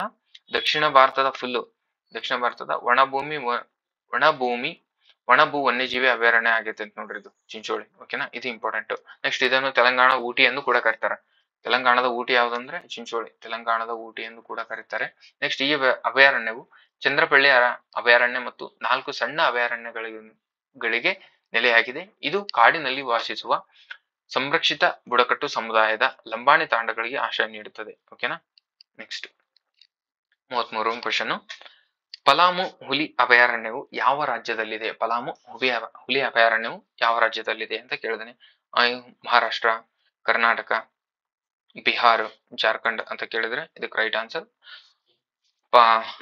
ಪಲಾಮು ಹುಲಿ ಅಭಯಾರಣ್ಯ ಇರುವುದು ಜಾರ್ಖಂಡ್ ನಲ್ಲಿದೆ. ಜಾರ್ಖಂಡ್ ಅರಣ್ಯ ಇಲಾಖೆಯು ಪಲಾಮು ಹುಲಿ ಮೀಸಲು ಪ್ರದೇಶವನ್ನು ಕ್ಷೀಣಿಸುತ್ತಿರುವ ಕಾಡೆಮ್ಮೆ ಗೌರ್ ಸಂಖ್ಯೆಯನ್ನು ಪುನರ್ಜೀವನಗೊಳಿಸುವ ಮಾರ್ಗಗಳನ್ನು ಅಧ್ಯಯನ ಮಾಡುತ್ತಿದೆ. ಇಂದು ಜಾರ್ಖಂಡ್ನ ಛೋಟಾನಾಗ್ಪುರ್ ಪ್ರಸ್ಥಭೂಮಿಯಲ್ಲಿರುವ ಲತೆಹಾರ್ ಜಿಲ್ಲೆಯ ಪಶ್ಚಿಮ ಭಾಗದಲ್ಲಿ ಇದು ಬೇಟ್ಲಾ ರಾಷ್ಟ್ರೀಯ ಉದ್ಯಾನವನ ಭಾಗವಾಗಿದೆ ಮತ್ತು ಪ್ರಾಜೆಕ್ಟ್ ಟೈಗರ್ ಅಡಿಯಲ್ಲಿ ಮೊದಲ 9 ಹುಲಿ ಮೀಸಲು ಪ್ರದೇಶಗಳಲ್ಲಿ ಒಂದಾಗಿದೆ. ಫಸ್ಟ್ ಮಾಡಿದ್ರಲ್ಲ 9, ಅದರಲ್ಲಿ ಒಂದು ಯಾವುದು? ಪಲಾಮು. ಇದು 1932ರಲ್ಲಿ ಪಗ್ಮಾರ್ಕ್ ಎಣಿಕೆಯನ್ನು ಬಳಸಿಕೊಂಡು ಹುಲಿ ಗಣತಿಯನ್ನು ನಡೆಸಿದ ಮೊದಲ ಮೀಸಲು ಪ್ರದೇಶ ಎಂದು ಕೂಡ ಇತಿಹಾಸದಲ್ಲಿದೆ. ಯಾವುದು? ಪಗ್ಮಾರ್ಕ್ ಮೂಲಕ ಎಣಿಕೆಯನ್ನು ಮಾಡಿದ್ದು. ಇದು ಕೂಡ ಪಲಾಮು, ಅದು ಕೂಡ ನ್ಯೂಸ್ ಅಲ್ಲಿದೆ. ಓಕೆನಾ. ನೆಕ್ಸ್ಟ್, ರಾಷ್ಟ್ರೀಯ ವಿಪತ್ತು ಪ್ರತಿಕ್ರಿಯೆ ಪಡೆ NDRF ಇದೆ ಅಲ್ವಾ? NDRF ಸಚಿವಾಲಯ ಯಾವ ಸಚಿವಾಲಯದಡಿ ಕಾರ್ಯನಿರ್ವಹಿಸುತ್ತದೆ? ರಕ್ಷಣಾ ಸಚಿವಾಲಯ, ಗೃಹ ವ್ಯವಹಾರ ಸಚಿವಾಲಯ, ಜಲಶಕ್ತಿ ಮತ್ತು ವಿದೇಶಾಂಗ ಸಚಿವಾಲಯ ಅಂತ ಕೇಳಿದಾನೆ. ಇದಕ್ಕೆ ರೈಟ್ ಆನ್ಸರ್ ಗೃಹ ವ್ಯವಹಾರಗಳ ಸಚಿವಾಲಯದ ಅಂಡರಲ್ಲಿ ಕೆಲಸ ನಿರ್ವಹಿಸುತ್ತಿದ್ದು. ಆಂಧ್ರ ಪ್ರದೇಶದ ವಿಜಯವಾಡದಲ್ಲಿ ನಡೆದ ರಾಷ್ಟ್ರೀಯ ವಿಪತ್ತು ಪ್ರತಿಕ್ರಿಯೆ, ಅದಕ್ಕೋಸ್ಕರ ಇದು ನ್ಯೂಸ್ ಅಲ್ಲಿದೆ. ಅದರಲ್ಲಿ 20ನೇ ಸಂಸ್ಥಾಪನಾ ದಿನಾಚರಣೆ ಮಾಡಿದ್ರು. ಅದಕ್ಕೋಸ್ಕರ ಇದು ಕ್ವಶನ್ ಬಂದಿದೆ. ಇದನ್ನು NDRF ಅನ್ನು 2006ರಲ್ಲಿ ಸ್ಥಾಪಿಸಲಾಯಿತು. ಇದು ಪ್ರವಾಹ, ಚಂಡಮಾರುತಗಳು, ಭೂಕಂಪಗಳು ಮತ್ತು ಅಪಘಾತಗಳು ಸೇರಿದಂತೆ ನೈಸರ್ಗಿಕ ಮತ್ತು ಮಾನವ ನಿರ್ಮಿತ ವಿಪತ್ತುಗಳನ್ನು ನಿರ್ವಹಿಸಲು ಸಜ್ಜಾಗಿರುವ ಬಹು ನುರಿತ ಪಡೆಯಾಗಿದೆ. NDRF ಗೃಹ ಸಚಿವಾಲಯದ ಅಡಿಯಲ್ಲಿ ಕಾರ್ಯನಿರ್ವಹಿಸುತ್ತದೆ ಮತ್ತು ಮಹಾನಿರ್ದೇಶಕರ ನೇತೃತ್ವದಲ್ಲಿ ಇರುತ್ತದೆ ಇದು. ಓಕೆನಾ. ನೆಕ್ಸ್ಟ್ ಇತ್ತೀಚೆಗೆ ಯಾವ ರಾಜ್ಯ ಕೇಂದ್ರಾಡಳಿತ ಪ್ರದೇಶದ ವರ್ಜಿನ್ ತೆಂಗಿನ ಎಣ್ಣೆ ಭೌಗೋಳಿಕ ಸೂಚ್ಯವನ್ನು ಪಡೆದಿದೆ ಅಂತ ಜೆ ಟ್ಯಾಗ್ ಪಡೆದಿದೆ ಅಂತ ಕೇಳಿದಾನೆ. ಇದಕ್ಕೆ ರೈಟ್ ಆನ್ಸರ್ ಕರ್ನಾಟಕ, ಮಹಾರಾಷ್ಟ್ರ, ಅಂಡಮಾನ್ ನಿಕೋಬಾರ್, ದಾದರ ನಗರ ಹವೇಲಿ ಅಂತ ಕೊಟ್ಟಿದ್ದಾನೆ. ಇದಕ್ಕೆ ರೈಟ್ ಆನ್ಸರ್ ಅಂಡಮಾನ್ ಮತ್ತು ನಿಕೋಬಾರ್ ಅವರು ತೆಂಗಿನ ಎಣ್ಣೆಗೆ ವರ್ಜಿನ್ ಎಂಬ ತೆಂಗಿನ ಎಣ್ಣೆಗೆ ಭೌಗೋಳಿಕ ಸ್ಥಾನಮಾನ ಅಂದ್ರೆ ಜಿಐ ಟ್ಯಾಗ್ ಪಡೆದುಕೊಂಡಿದೆ. ಅದರ ಮುನ್ನಡೆಯನ್ನು ಹೆಚ್ಚಿಸುತ್ತದೆ ಅಂದ್ರೆ ಜಿಐ ಟ್ಯಾಗ್ ಅದಕ್ಕೆ ಕೊಟ್ಟಿದ್ದಾರೆ ಅಂತ. ಓಕೆನಾ. ಜಸ್ಟ್ ಇದು ಯಾವ್ದು ಕೊಟ್ಟಿದ್ದಾರೆ ಅಂತ ಕೇಳ್ತಾನೆ ಅಷ್ಟೇ, ಯಾವ ರಾಜ್ಯ ಅಂತ. ಓಕೆ. ನೆಕ್ಸ್ಟ್ ಇತ್ತೀಚೆಗೆ ಸುದ್ದಿಯಲ್ಲಿದ್ದ ಹೈಲೈಟ್ ಮಾಡಲಾದ ಕಾರ್ಡ್ ಆಕ್ಸಿಜನ್ ಎಂದರೇನು? ಡಾರ್ಕ್ ಆಕ್ಸಿಜನ್ ಎಂದರೇನು? ಬೆಳಕು ಅಥವಾ ದ್ಯುತಿ ಸಂಶ್ಲೇಷಣೆ ಇಲ್ಲದ ಆಮ್ಲಜನಕವು ಸಮುದ್ರದ ಮೇಲ್ಮೈಯಿಂದ ಸಾವಿರಾರು ಅಡಿ ಕೆಳಗೆ ಉತ್ಪತ್ತಿಯಾಗುತ್ತದೆ. ನೆಕ್ಸ್ಟ್ ಸಮುದ್ರದ ಕೆಳಗೆ ಜ್ವಾಲಾಮುಖಿ ಸ್ಫೋಟಗೊಂಡು ಉತ್ಪತ್ತಿಯಾದ ಜಲಜನಕ. ನೆಕ್ಸ್ಟ್ ಭೂಮಿಯ ಮೇಲೆ ಗುಹೆಗಳಲ್ಲಿನ ಉತ್ಪತ್ತಿಯಾದ ಆಮ್ಲಜನಕ. ಮೇಲ್ನ ಯಾವುದೂ ಅಲ್ಲ ಅಂತ ಹೇಳಿದೆ. ಇದಕ್ಕೆ ರೈಟ್ ಆನ್ಸರು ಡಾರ್ಕ್ ಆಮ್ಲಜನಕ ಅಂದ್ರೆ ಏನಂದ್ರೆ ಬೆಳಕು ಮತ್ತು ದ್ಯುತಿ ಸಂಶ್ಲೇಷಣೆ ಇಲ್ಲದ ಆಮ್ಲಜನಕವು ಸಮುದ್ರದ ಮೇಲ್ಮೈಯಿಂದ ಸಾವಿರಾರು ಅಡಿ ಕೆಳಗೆ ಉತ್ಪಾದನೆ ಆಗ್ತದೆ. ಓಕೆನಾ. ವಿಜ್ಞಾನಿಗಳು ಡಾರ್ಕ್ ಸಮುದ್ರ ತಳದಲ್ಲಿ ಪಾಲಿಮೆಟಾಲಿಕ್ ಗಂಟುಗಳು ಎಂದು ಕರೆಯಲ್ಪಡುವ ಲೋಹದ ಉಂಡೆಗಳು ಆಮ್ಲಜನಕ ಉತ್ಪಾದಿಸುತ್ತದೆ ಎಂದು ಕಂಡುಹಿಡಿದಿದ್ದಾರೆ. ಸೂರ್ಯನ ಬೆಳಕು ಅಥವಾ ದ್ಯುತಿ ಸಂಶ್ಲೇಷಣೆ ಇಲ್ಲದೆ ಡಾರ್ಕ್ ಆಮ್ಲಜನಕವನ್ನು ರಚಿಸಲಾಗುತ್ತದೆ. ಇದು ಆಮ್ಲಜನಕವನ್ನು ಉತ್ಪಾದಿಸುವ ಏಕೈಕ ಮಾರ್ಗವಾಗಿತ್ತು ಹಿಂದೆ ಭಾವಿಸಲಾಗಿತ್ತು. ಆಮ್ಲಜನಕವನ್ನು ಸಸ್ಯಗಳಿಂದಲೂ ಗಂಟುಗಳಲ್ಲಿನ ಎಲೆಕ್ಟ್ರೋಕೆಮಿಕಲ್ ಚಟುವಟಿಕೆಯಿಂದ ಬರುತ್ತದೆ. ಓಕೆನಾ. ಮ್ಯಾಂಗನೀಸ್, ಕಬ್ಬಿಣ, ಕೋಬಾಲ್ಟ್, ನಿಕ್ಕಲ್, ತಾಮ್ರ ಮತ್ತು ಲಿಥಿಯಂಗಳಂತಹ ಲೋಹಗಳಿಂದ ಮಾಡಲ್ಪಟ್ಟ ಪಾಲಿಮೆಟಾಲಿಕ್ ಗಂಟುಗಳು H2O ಅಣುಗಳ ಹೈಡ್ರೋಜನ್ ಮತ್ತು ಆಮ್ಲಜನಕವಾಗಿ ವಿಭಜಿಸುತ್ತದೆ. ಈ ಆವಿಷ್ಕಾರವು ಹಿಂದಿನ ತಿಳುವಳಿಕೆಯು ಪ್ರಶ್ನಿಸುತ್ತದೆ ಮತ್ತು ಆಳ ಸಾಗರ ಪ್ರಕ್ರಿಯೆಗಳು ಮತ್ತು ತೀವ್ರ ಆಳದಲ್ಲಿ ಆಮ್ಲಜನಕ ಉತ್ಪಾದನೆಯನ್ನು ಅಧ್ಯಯನ ಮಾಡಲು ಹೊಸ ಮಾರ್ಗವನ್ನು ತೋರಿಸುತ್ತದೆ. ಓಕೆನಾ. ನೆಕ್ಸ್ಟ್ ಯಾವ ಸಚಿವಾಲಯವು ಎಂಟಿಟಿ ಲಾಕರ್ ವೇದಿಕೆಯನ್ನು ಅಭಿವೃದ್ಧಿಪಡಿಸಿದೆ? ಕಾರ್ಪೊರೇಟ್ ವ್ಯವಹಾರಗಳ ಸಚಿವಾಲಯ, ಎಲೆಕ್ಟ್ರಾನಿಕ್ ಮತ್ತು ಮಾಹಿತಿ ಸಚಿವಾಲಯ, ಹಣಕಾಸು ಸಚಿವಾಲಯ, ಭಾರತೀಯ ರಿಸರ್ವ್ ಬ್ಯಾಂಕ್ ಅಂತ ಕೊಟ್ಟಿದ್ದೇನೆ. ಎಂಟಿಟಿ ಲಾಕರ್ ವೇದಿಕೆಯನ್ನು ಯಾರು ಅಭಿವೃದ್ಧಿಪಡಿಸ್ತಾರೆ ಅಂತ ಕೇಳಿದ್ರೆ ಎಲೆಕ್ಟ್ರಾನಿಕ್ ಮತ್ತು ಮಾಹಿತಿ ತಂತ್ರಜ್ಞಾನ ಸಚಿವಾಲಯ. ಓಕೆನಾ. ಎಲೆಕ್ಟ್ರಾನಿಕ್ ಮತ್ತು ಮಾಹಿತಿ ತಂತ್ರಜ್ಞಾನ ಸಚಿವಾಲಯ. ಇದರ ಅಡಿಯಲ್ಲಿ ರಾಷ್ಟ್ರೀಯ ಇ ಆಡಳಿತ ವಿಭಾಗವು ಅಭಿವೃದ್ಧಿಪಡಿಸಿದ ಎಂಟಿಟಿ ಲಾಕರ್ ವ್ಯವಹಾರ ದಾಖಲೆಗಳನ್ನು ನಿರ್ವಹಿಸುತ್ತದೆ ಮತ್ತು ಪರಿಶೀಲಿಸಲು ಸುರಕ್ಷಿತ ಕ್ಲೌಡ್ ಆಧಾರಿತ ವೇದಿಕೆಯಾಗಿದೆ. ಇದು ಸಂಸ್ಥೆಗಳು, MSMEಗಳ, ಸ್ಟಾರ್ಟ್ಅಪ್ಗಳು, ಪ್ರಜೆಗಳು ಮತ್ತು ಸಮಾಜಗಳಿಗೆ ಸೇವೆ ಸಲ್ಲಿಸುತ್ತದೆ ಅಂತ ಹೇಳ್ತಾನೆ. ಓಕೆ. ನೆಕ್ಸ್ಟ್ ರಾಷ್ಟ್ರೀಯ ಸುಧಾರಿತ ಮೇಲ್ಮೈಯಿಂದ ಗಾಳಿಗೆ ಹಾರುವ ಕ್ಷಿಪಣಿ ವ್ಯವಸ್ಥೆಯನ್ನು ಯುನೈಟೆಡ್ ಸ್ಟೇಟ್ ಮತ್ತು ಯಾವ ದೇಶ ಜಂಟಿಯಾಗಿ ಅಭಿವೃದ್ಧಿಪಡಿಸಲಾಗುತ್ತಿದೆ? ಫ್ರಾನ್ಸ್, ನಾರ್ವೆ, ಗ್ರೀಸ್, ಆಸ್ಟ್ರೇಲಿಯಾ ಅಂತ ಅಂದ್ರೆ ಇದಕ್ಕೆ ರೈಟ್ ಆನ್ಸರ್ ನಾರ್ವೆದೊಂದಿಗೆ ಮಾಡ್ತಿದ್ದಾರೆ. ಓಕೆನಾ. ನೆಕ್ಸ್ಟ್ ಜನವರಿ 2025ರಲ್ಲಿ ಮಿಷನ್ ವಿಕಸಿತ್ ಭಾರತ ಕುರಿತು 67ನೇ ರಾಷ್ಟ್ರೀಯ ಸಮ್ಮೇಳನ ಎಲ್ಲಿ ನಡೀತು? ದೆಹಲಿ, ಜೈಪುರ್, ಭೂಪಾಲ್, ಗಾಂಧಿನಗರ ಅಂತ ಅಂದ್ರೆ ಇದು ನಡೆದದ್ದು ದೆಹಲಿಯಲ್ಲಿ. ಓಕೆನಾ. ಮಿಷನ್ ವಿಕಸಿತ್ ಭಾರತ್ 2047ರಂದು ಕುರಿತಾಗಿ 67ನೇ ರಾಷ್ಟ್ರೀಯ ಸಮ್ಮೇಳನವನ್ನು ಜನವರಿ 16ರಂದು ದೆಹಲಿಯಲ್ಲಿ ಇಂಡಿಯನ್ ಹ್ಯಾಬಿಟೇಟ್ ಸೆಂಟರ್ನಲ್ಲಿ ನಡೆಯಿತು. ಈ ಕಾರ್ಯಕ್ರಮವು ಭಾರತಾದ್ಯಂತ ಸಣ್ಣ ವ್ಯವಹಾರಗಳ, ನವೋದ್ಯಮಗಳ, ವ್ಯಕ್ತಿಗಳು ಮತ್ತು ನಿಗಮಗಳಿಗೆ ಬೆಳವಣಿಗೆ ಮತ್ತು ಉತ್ತೇಜಿಸುವ ಗುರಿಯನ್ನು ಹೊಂದಿದೆ. ಇದು ಸಾಮೂಹಿಕ ಕ್ರಿಯೆಯನ್ನು ಬೆಳೆಸುವುದು, ನೀತಿಶಾಸ್ತ್ರ ಮತ್ತು ಜವಾಬ್ದಾರಿಯುತ ವ್ಯವಹಾರಗಳನ್ನು ಉತ್ತೇಜಿಸುವುದು, ಬಹುವಲಯ ಸಹಯೋಗ ಎಂಬ ವಿಷಯ ಕುರಿತು ಫಲಕ ಚರ್ಚೆಯನ್ನು ಒಳಗೊಂಡಿದೆ. ಶೃಂಗಸಭೆಯು ವಿವಿಧ ವೃತ್ತಿಪರ ಮತ್ತು ವ್ಯವಹಾರ ನಾಯಕಗಳನ್ನು ಅವರ ಕೊಡುಗೆಗಳಿಗೆ ಗುರುತಿಸಿ ಅವರಿಗೆ ವ್ಯಾಪಾರ ಸಮುದಾಯ ಪ್ರಶಸ್ತಿಯನ್ನು ನೀಡುತ್ತದೆ. ಓಕೆನಾ. ನೆಕ್ಸ್ಟ್ ರಾಷ್ಟ್ರೀಯ ಖನಿಜ ಅಭಿವೃದ್ಧಿ ನಿಗಮ ಯಾವ ಸಚಿವಾಲಯ ಆಡಳಿತ ನಿಯಂತ್ರಣದಲ್ಲಿದೆ? ರಾಷ್ಟ್ರೀಯ ಖನಿಜ ಅಭಿವೃದ್ಧಿ ನಿಗಮ ಯಾವ ಸಚಿವಾಲಯದ ಆಡಳಿತ ನಿಯಂತ್ರಣದಲ್ಲಿದೆ? ವಾಣಿಜ್ಯ ಮತ್ತು ಕೈಗಾರಿಕಾ ಸಚಿವಾಲಯ, ವಾಣಿಜ್ಯ ಮತ್ತು ಕೈಗಾರಿಕಾ ಸಚಿವಾಲಯ ಮತ್ತು ಗಣಿ ಗಣಿ ಸಚಿವಾಲಯ, ಹಣಕಾಸು ಸಚಿವಾಲಯ, ಉಕ್ಕು ಸಚಿವಾಲಯ. ಇದರಲ್ಲಿ ಯಾವ್ದಂದ್ರೆ ರಾಷ್ಟ್ರೀಯ ಖನಿಜ ಅಭಿವೃದ್ಧಿ ನಿಗಮದ ಯಾವ ಸಚಿವಾಲಯದಲ್ಲಿ ನಿಯಂತ್ರಣದಲ್ಲಿದೆ ಅಂದ್ರೆ ಉಕ್ಕಿನ ಸಚಿವಾಲಯದಲ್ಲಿ ನಿಯಂತ್ರಣದಲ್ಲಿ ಇರುತ್ತದೆ. ಓಕೆನಾ. ರಾಷ್ಟ್ರೀಯ ಖನಿಜ ಅಭಿವೃದ್ಧಿ ನಿಗಮ ಈ ಹಣಕಾಸು ವರ್ಷದಲ್ಲಿ ಮಧ್ಯಪ್ರದೇಶದ ಪನ್ನಾ ಟೈಗರ್ ರಿಸರ್ವ್ ಬಳಿ ಇರುವ ಗಣಿಯಿಂದ $3.4 ಮಿಲಿಯನ್ ಮೌಲ್ಯದ 6,500 ಕ್ಯಾರೆಟ್ ವಜ್ರಗಳನ್ನು ಹೊರತೆಗೆಯಲು ಸಜ್ಜಾಗಿತ್ತು. ಅದಕ್ಕೋಸ್ಕರ ಇದು ನ್ಯೂಸ್ ಅಲ್ಲಿದೆ. 1958ರಲ್ಲಿ ಸ್ಥಾಪನೆಯಾದ NMDC ಉಕ್ಕಿನ ಸಚಿವಾಲಯದ ಅಡಿಯಲ್ಲಿ ಸರ್ಕಾರಿ ಸ್ವಾಮ್ಯದ ಉದ್ಯಮಗಳಾಗಿದೆ. ಈ ಕಬ್ಬಿಣದ ಅದಿರು ತಾಮ್ರ, ಸುಣ್ಣದ ಕಲ್ಲು, ಜಿಪ್ಸಮ್ ವಜ್ರಗಳು ಮತ್ತು ಇನ್ನೂ ಹೆಚ್ಚಿನ ಉತ್ಪಾದನೆಗಳನ್ನು NMDC ಭಾರತದ ಅತಿ ದೊಡ್ಡ ಕಬ್ಬಿಣದ ಅದಿರು ಉತ್ಪಾದಕವಾಗಿದೆ. ಛತ್ತೀಸ್ಗಢ ಮತ್ತು ಕರ್ನಾಟಕದಲ್ಲಿ ಗಣಿಗಳನ್ನು ಹೊಂದಿದೆ. ಇದು ಪನ್ನಾದಲ್ಲಿ ಭಾರತದ ಏಕೈಕ ಯಾಂತ್ರೀಕೃತ ವಜ್ರ ಗಣಿಯನ್ನು ನಿರ್ವಹಿಸುತ್ತದೆ.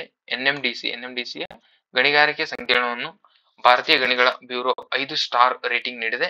ಇದು ಇದ್ರ ಪ್ರಧಾನ ಕಚೇರಿಯಲ್ಲಿದೆ ತೆಲಂಗಾಣದ ಹೈದರಾಬಾದ್ನಲ್ಲಿದೆ. ಇದರ ಪ್ರಧಾನ ಕಚೇರಿ ತೆಲಂಗಾಣದ ಹೈದರಾಬಾದ್ನಲ್ಲಿದೆ.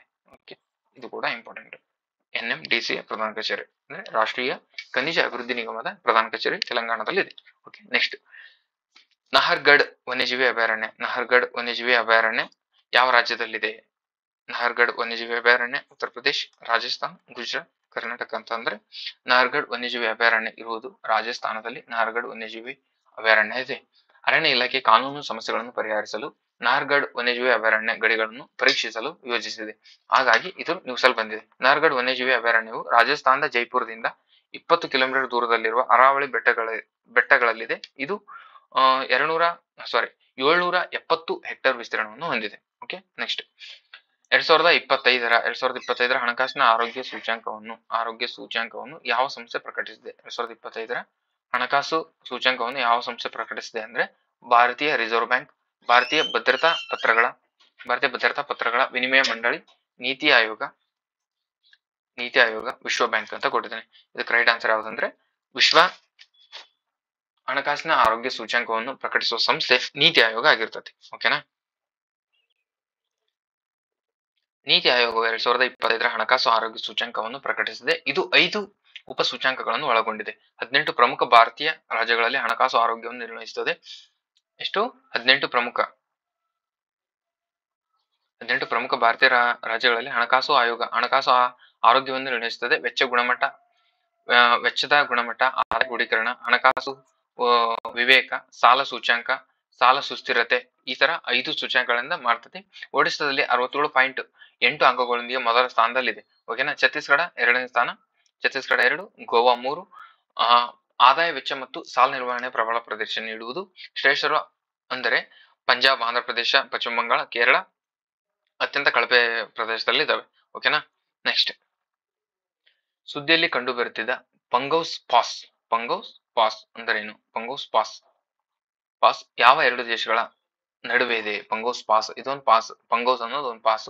ಇದು ಯಾವ 2 ದೇಶಗಳ ನಡುವೆ ಇದೆ? ಭಾರತ ಮತ್ತು ಭೂತಾನ್ ನಡುವೆ ಇದೆನೋ, ಚೀನಾ ಮತ್ತು ನೇಪಾಳನೋ, ಭಾರತ ಮತ್ತು ಮ್ಯಾನ್ಮಾರ್, ಭಾರತ ಮತ್ತು ಬಾಂಗ್ಲಾದೇಶ ಅಂತ ಅಂದ್ರೆ ಇದು ಭಾರತ ಮತ್ತು ಮ್ಯಾನ್ಮಾರ್ ದೇಶಗಳ ಮಧ್ಯೆ ಇದೆ. ಮ್ಯಾನ್ಮಾರ್ಗಳ ಮಧ್ಯೆ ಇದೆ. ಪಂಗೌಸ್ ಪಾಸ್ ಅಂತಾರಾಷ್ಟ್ರೀಯ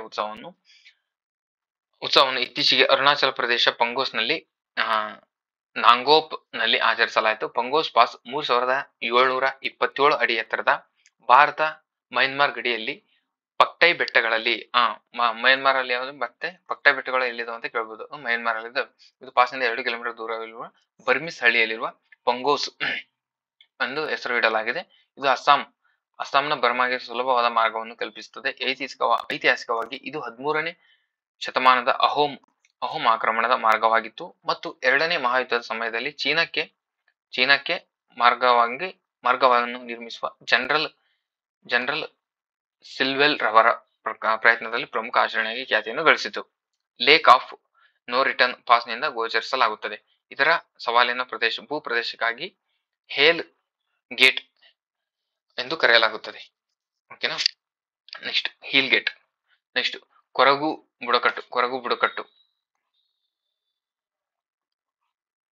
ಬುಡಕಟ್ಟು ಸಮುದಾಯವು ಪ್ರಾಥಮಿಕವಾಗಿ ಯಾವ ರಾಜ್ಯದಲ್ಲಿ ಕಂಡುಬರುತ್ತದೆ? ಕೇರಳ ಮತ್ತು ಕರ್ನಾಟಕ, ಬಿಹಾರ್ ಮತ್ತು ಜಾರ್ಖಂಡ್, ಮಧ್ಯಪ್ರದೇಶ ಮತ್ತು ಉತ್ತರ ಪ್ರದೇಶ್, ರಾಜಸ್ಥಾನ, ಗುಜರಾತ್. ಇದನ್ನ ಲಾಸ್ಟ್ ಕ್ಲಾಸ್ ಅಲ್ಲಿ ಹೇಳಿದೆ ನಾನು, ಕೇರಳ ಮತ್ತು ಕರ್ನಾಟಕ ಇದು. ಓಕೆನಾ. ನೆಕ್ಸ್ಟ್ PM ಯಶಸ್ವಿ. ಇದರ ಪ್ರಾಥಮಿಕ ಗುರಿ ಏನು? PM ಯಶಸ್ವಿ ಪ್ರಾಥಮಿಕ ಗುರಿ ಆಶಾ ಕಾರ್ಯಕರ್ತರು, ರೈತರು, OBC ಮತ್ತು EBC, DNT ವಿದ್ಯಾರ್ಥಿಗಳು. DNT ವಿದ್ಯಾರ್ಥಿಗಳು ಅಂದ್ರೆ ನೊಮ್ಯಾಟಿಕ್ ಟ್ರೈಬಲ್ಸ್ ಬರ್ತಾರಲ್ಲ ಅದರಲ್ಲಿ. ಇದಕ್ಕೆ ಅದೇ ರೈಟ್ ಆನ್ಸರ್. ಇದು OBC, EBC, DNT ವಿದ್ಯಾರ್ಥಿಗಳಿಗೆ ಸಂಬಂಧಿಸಿರ್ತದೆ. ಆಮೇಲೆ ಇದು ಸಾಮಾಜಿಕ ನ್ಯಾಯ ಮತ್ತು ಸಬಲೀಕರಣ ಸಚಿವಾಲಯವು 2025ರ ಗಣರಾಜ್ಯೋತ್ಸವ ಮುನ್ನಾದಿಂದ 21 ರಾಜ್ಯಗಳಲ್ಲಿ 400 ವಿದ್ಯಾರ್ಥಿಗಳನ್ನು ಸನ್ಮಾನಿಸಿತು. ವಿದ್ಯಾರ್ಥಿಗಳು ವೈಬ್ರೆಂಟ್ ಇಂಡಿಯಾಕ್ಕಾಗಿ PM ಯಂಗ್ ಅಚೀವರ್ಸ್ ಸ್ಕಾಲರ್ಶಿಪ್ ಯೋಜನೆಯನ್ನು ಅಂದ್ರೆ ಅದರ ಫುಲ್ ಫಾರ್ಮ್ ಯಶಸ್ವಿ ಫಲಾನುಭವಿಗಳನ್ನು ಯೋಜನೆಗಳು ಇತರ ಹಿಂದುಳಿದ ವರ್ಗಗಳ, ಆರ್ಥಿಕ ಹಿಂದುಳಿದ ವರ್ಗಗಳ ಮತ್ತು ಅಧಿಸೂಚಿತ ಅಲೆಮಾರಿ ಬುಡಕಟ್ಟುಗಳಿಗೆ ಇದನ್ನ ನೀಡಲಾಗಿದೆ. ನೆಕ್ಸ್ಟ್, ಯಾವ ಸಚಿವಾಲಯವು ಏಕೀಕೃತ ಪಿಂಚಣಿ ವ್ಯವಸ್ಥೆಯನ್ನು ಪರಿಚಯಿಸಿದೆ? ಏಕೀಕೃತ ಪಿಂಚಣಿ ವ್ಯವಸ್ಥೆಯನ್ನು ಪರಿಚಯಿಸಿದವರು ಯಾರು? ಗೃಹ ವ್ಯವಹಾರಗಳ ಸಚಿವಾಲಯನೋ, ಹಣಕಾಸು ಸಚಿವಾಲಯನೋ, ಸಾಮಾಜಿಕ ನ್ಯಾಯ ಮತ್ತು ಸಬಲೀಕರಣ ಸಚಿವಾಲಯನೋ, ಅಥವಾ ಸಿಬ್ಬಂದಿ ಮತ್ತು ಸಾರ್ವಜನಿಕ ಕುಂದುಕೊರತೆ ಮತ್ತು ಪಿಂಚಣಿ ಸಚಿವಾಲಯನೋ? ಯಾವ್ದಂದ್ರೆ ಯಾವ ಸಚಿವಾಲಯ ಏಕೀಕೃತ ಪಿಂಚಣಿ ವ್ಯವಸ್ಥೆಯನ್ನು ಮಾಡುತ್ತೆ ಅಂದ್ರೆ ಹಣಕಾಸು ಸಚಿವಾಲಯ.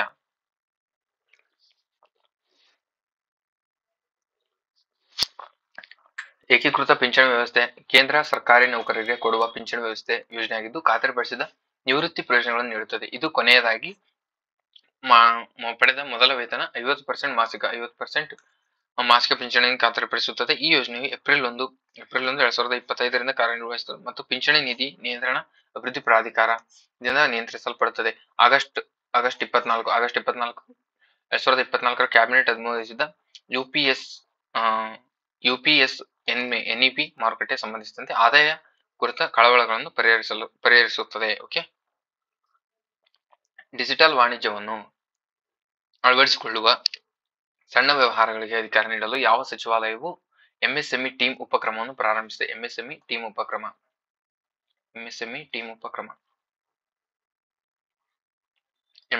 ಉಪಕ್ರಮವನ್ನು ಪ್ರಾರಂಭಿಸಿದೆ. ವಾಣಿಜ್ಯ ಮತ್ತು ಕೈಗಾರಿಕಾ ಸಚಿವಾಲಯ, ಹಣಕಾಸು ಸಚಿವಾಲಯ, ವಿದ್ಯುತ್ ಸಚಿವಾಲಯ, ಸೂಕ್ಷ್ಮ ಮತ್ತು ಮಧ್ಯಮ ಸಚಿವಾಲಯ ಅಂದ್ರೆ ಸೂಕ್ಷ್ಮ ಮತ್ತು ಮಧ್ಯಮ ಉದ್ಯಮಗಳ ಸಚಿವಾಲಯವು ಸಣ್ಣ ವ್ಯವಹಾರಗಳ ಡಿಜಿಟಲ್ ವಾಣಿಜ್ಯವನ್ನು ಅಳವಡಿಸಿಕೊಳ್ಳಲು ಸಹಾಯ ಮಾಡಲು ಸೂಕ್ಷ್ಮ ಮತ್ತು ಮಧ್ಯಮ ಸಚಿವಾಲಯ MSME ಮಾರುಕಟ್ಟೆ ಉಪಕ್ರಮವನ್ನು ಪ್ರಾರಂಭಿಸಿದೆ. ಓಕೆನಾ. ನೆಕ್ಸ್ಟ್, ಅಸ್ಸಾಂನ 2ನೇ ರಾಜಧಾನಿಯಾಗಿ ಯಾವ ನಗರವನ್ನು ಘೋಷಿಸಲಾಗಿದೆ? ಅಸ್ಸಾಂನ 2ನೇ ರಾಜಧಾನಿಯಾಗಿ ಯಾವ ನಗರವನ್ನು ಘೋಷಿಸಲಾಗಿದೆ? ದಿಬ್ರುಗಢ್, ಜೋಹರ್ತ್, ಸಿಲ್ಚಾರ್, ಕರೀಂಗಂಜ್. ಇದರಲ್ಲಿ ಯಾವ್ದಂತಂದ್ರೆ ಅಸ್ಸಾಂನ 2ನೇ ರಾಜಧಾನಿ ಯಾವ್ದಂದ್ರೆ ದಿಬ್ರುಗಢ್.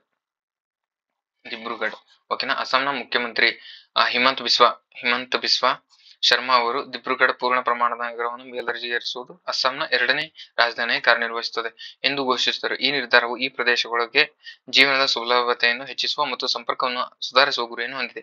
ಈ ಘೋಷಣೆಯು ಗಣರಾಜ್ಯೋತ್ಸವ ಆಚರಣೆಯೊಂದಿಗೆ ಹೊಂದಿಕೆಯಾಗಿತ್ತು.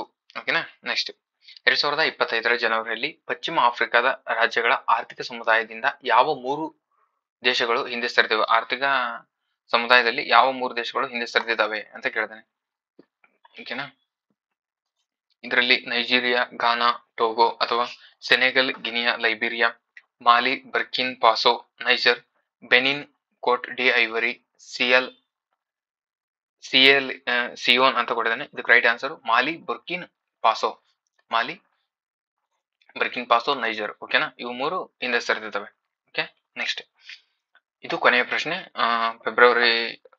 ಜನವರಿ ತಿಂಗಳಿನ GK ಟುಡೇ ಕೊನೆಯ ಪ್ರಶ್ನೆ ಆಗಿರ್ತದೆ ಇದು. ಓಕೆನಾ. ಇದು ಏನಿದೆ, ಭಾರತದ ಮೊದಲ ಪ್ಯಾರಾಗ್ಲೈಡಿಂಗ್ ಶಾಲೆ ಯಾವ ರಾಜ್ಯದಲ್ಲಿ ಸ್ಥಾಪನೆಗೊಂಡಿದೆ? ಸಿಕ್ಕಿಂ, ಹಿಮಾಚಲ ಪ್ರದೇಶ್, ಉತ್ತರಾಖಂಡ, ಅರುಣಾಚಲ ಪ್ರದೇಶ್. ಅಂದ್ರೆ ಭಾರತದ ಮೊದಲ ಪ್ಯಾರಾಗ್ಲೈಡಿಂಗ್ ಶಾಲೆ ಯಾವ ರಾಜ್ಯದಲ್ಲಿ ಇದೆ ಅಂದ್ರೆ ಇದು ಹಿಮಾಚಲ ಪ್ರದೇಶದಲ್ಲಿದೆ. ಓಕೆನಾ. ಜನವರಿ 25ರಂದು ಹಿಮಾಚಲ ಪ್ರದೇಶದ ಬೀರ್ ಬಿಲ್ಡಿಂಗ್ ನಲ್ಲಿ ಭಾರತದ ಮೊದಲ ಪ್ಯಾರಾಗ್ಲೈಡಿಂಗ್ ಶಾಲೆಯನ್ನು ಮುಖ್ಯಮಂತ್ರಿ ಸುಖವೀಂದರ್ ಸಿಂಗ್ ಅವರು ಉದ್ಘಾಟಿಸಿದರು. ಹಿಮಾಚಲ ಪ್ರದೇಶದ ಪ್ರವಾಸೋದ್ಯಮ ಇಲಾಖೆಯು 3 ವರ್ಷಗಳಿಂದ 8 ಕೋಟಿ ವೆಚ್ಚದ ಸೌಲಭ್ಯವನ್ನು ವಿಸ್ತರಿಸಿ ಆದರೆ ನಿಯಮಗಳಿಗೆ ಕಾರಣೆಯಾಗಿದ್ದರಿಂದ ಕಾರ್ಯಾಚರಣೆ ವಿಳಂಬವಾಗಿದ್ದವು. ಓಕೆನಾ. ಇದೇನೋ ಗೊತ್ತಿಲ್ಲ. ಒಟ್ಟು ಅದು ಪ್ಯಾರಾಗ್ಲೈಡಿಂಗ್ ಶಾಲೆ ಯಾವ ರಾಜ್ಯದಲ್ಲಿ ಐತೆ ಅಂದ್ರೆ ಹಿಮಾಚಲ ಪ್ರದೇಶದಲ್ಲಿ ಐತಿ. ಓಕೆನಾ. ಇಷ್ಟೇ ಇವತ್ತಿನ ತರಗತಿ ಆಗಿರ್ತದೆ. ಇನ್ನು ಬೇರೆ ಬೇರೆ ಕ್ಲಾಸಸ್ ಬೇರೆ ಮಂತ್ಸ್ದು ಬೇಕಂತ ಹೇಳಿದ್ರೆ ನೀವು ಮೆಸೇಜ್ ಮಾಡಿದ್ರೆ ನಾನು ಕಂಟಿನ್ಯೂ ಮಾಡ್ತೀನಿ. ಅದೇ ರೀತಿ ಬೇರೆ ಬೇರೆ ಯಾವ ಟಾಪಿಕ್ ಬೇಕಂತ ಹೇಳಿದ್ರೆ ನಾನು ಅದನ್ನ ಕಂಟಿನ್ಯೂ ಮಾಡ್ತೀನಿ ಅಂತ ಹೇಳ್ತಾ ಇವತ್ತಿನ ಕ್ಲಾಸ್ನ ಇಲ್ಲಿಗೆ ಎಂಡ್ ಮಾಡ್ತಿದ್ದೀನಿ. ಇಲ್ಲಿವರೆಗೂ ಕ್ಲಾಸಸ್ ನೋಡ್ತಿರೋಕೆ ಥ್ಯಾಂಕ್ ಯು ವೆರಿ ಮಚ್ ಅಂತ ಹೇಳ್ತಾ ಇಲ್ಲಿ ಕ್ಲಾಸ್ನ ಎಂಡ್ ಮಾಡ್ತಿದ್ದೀನಿ.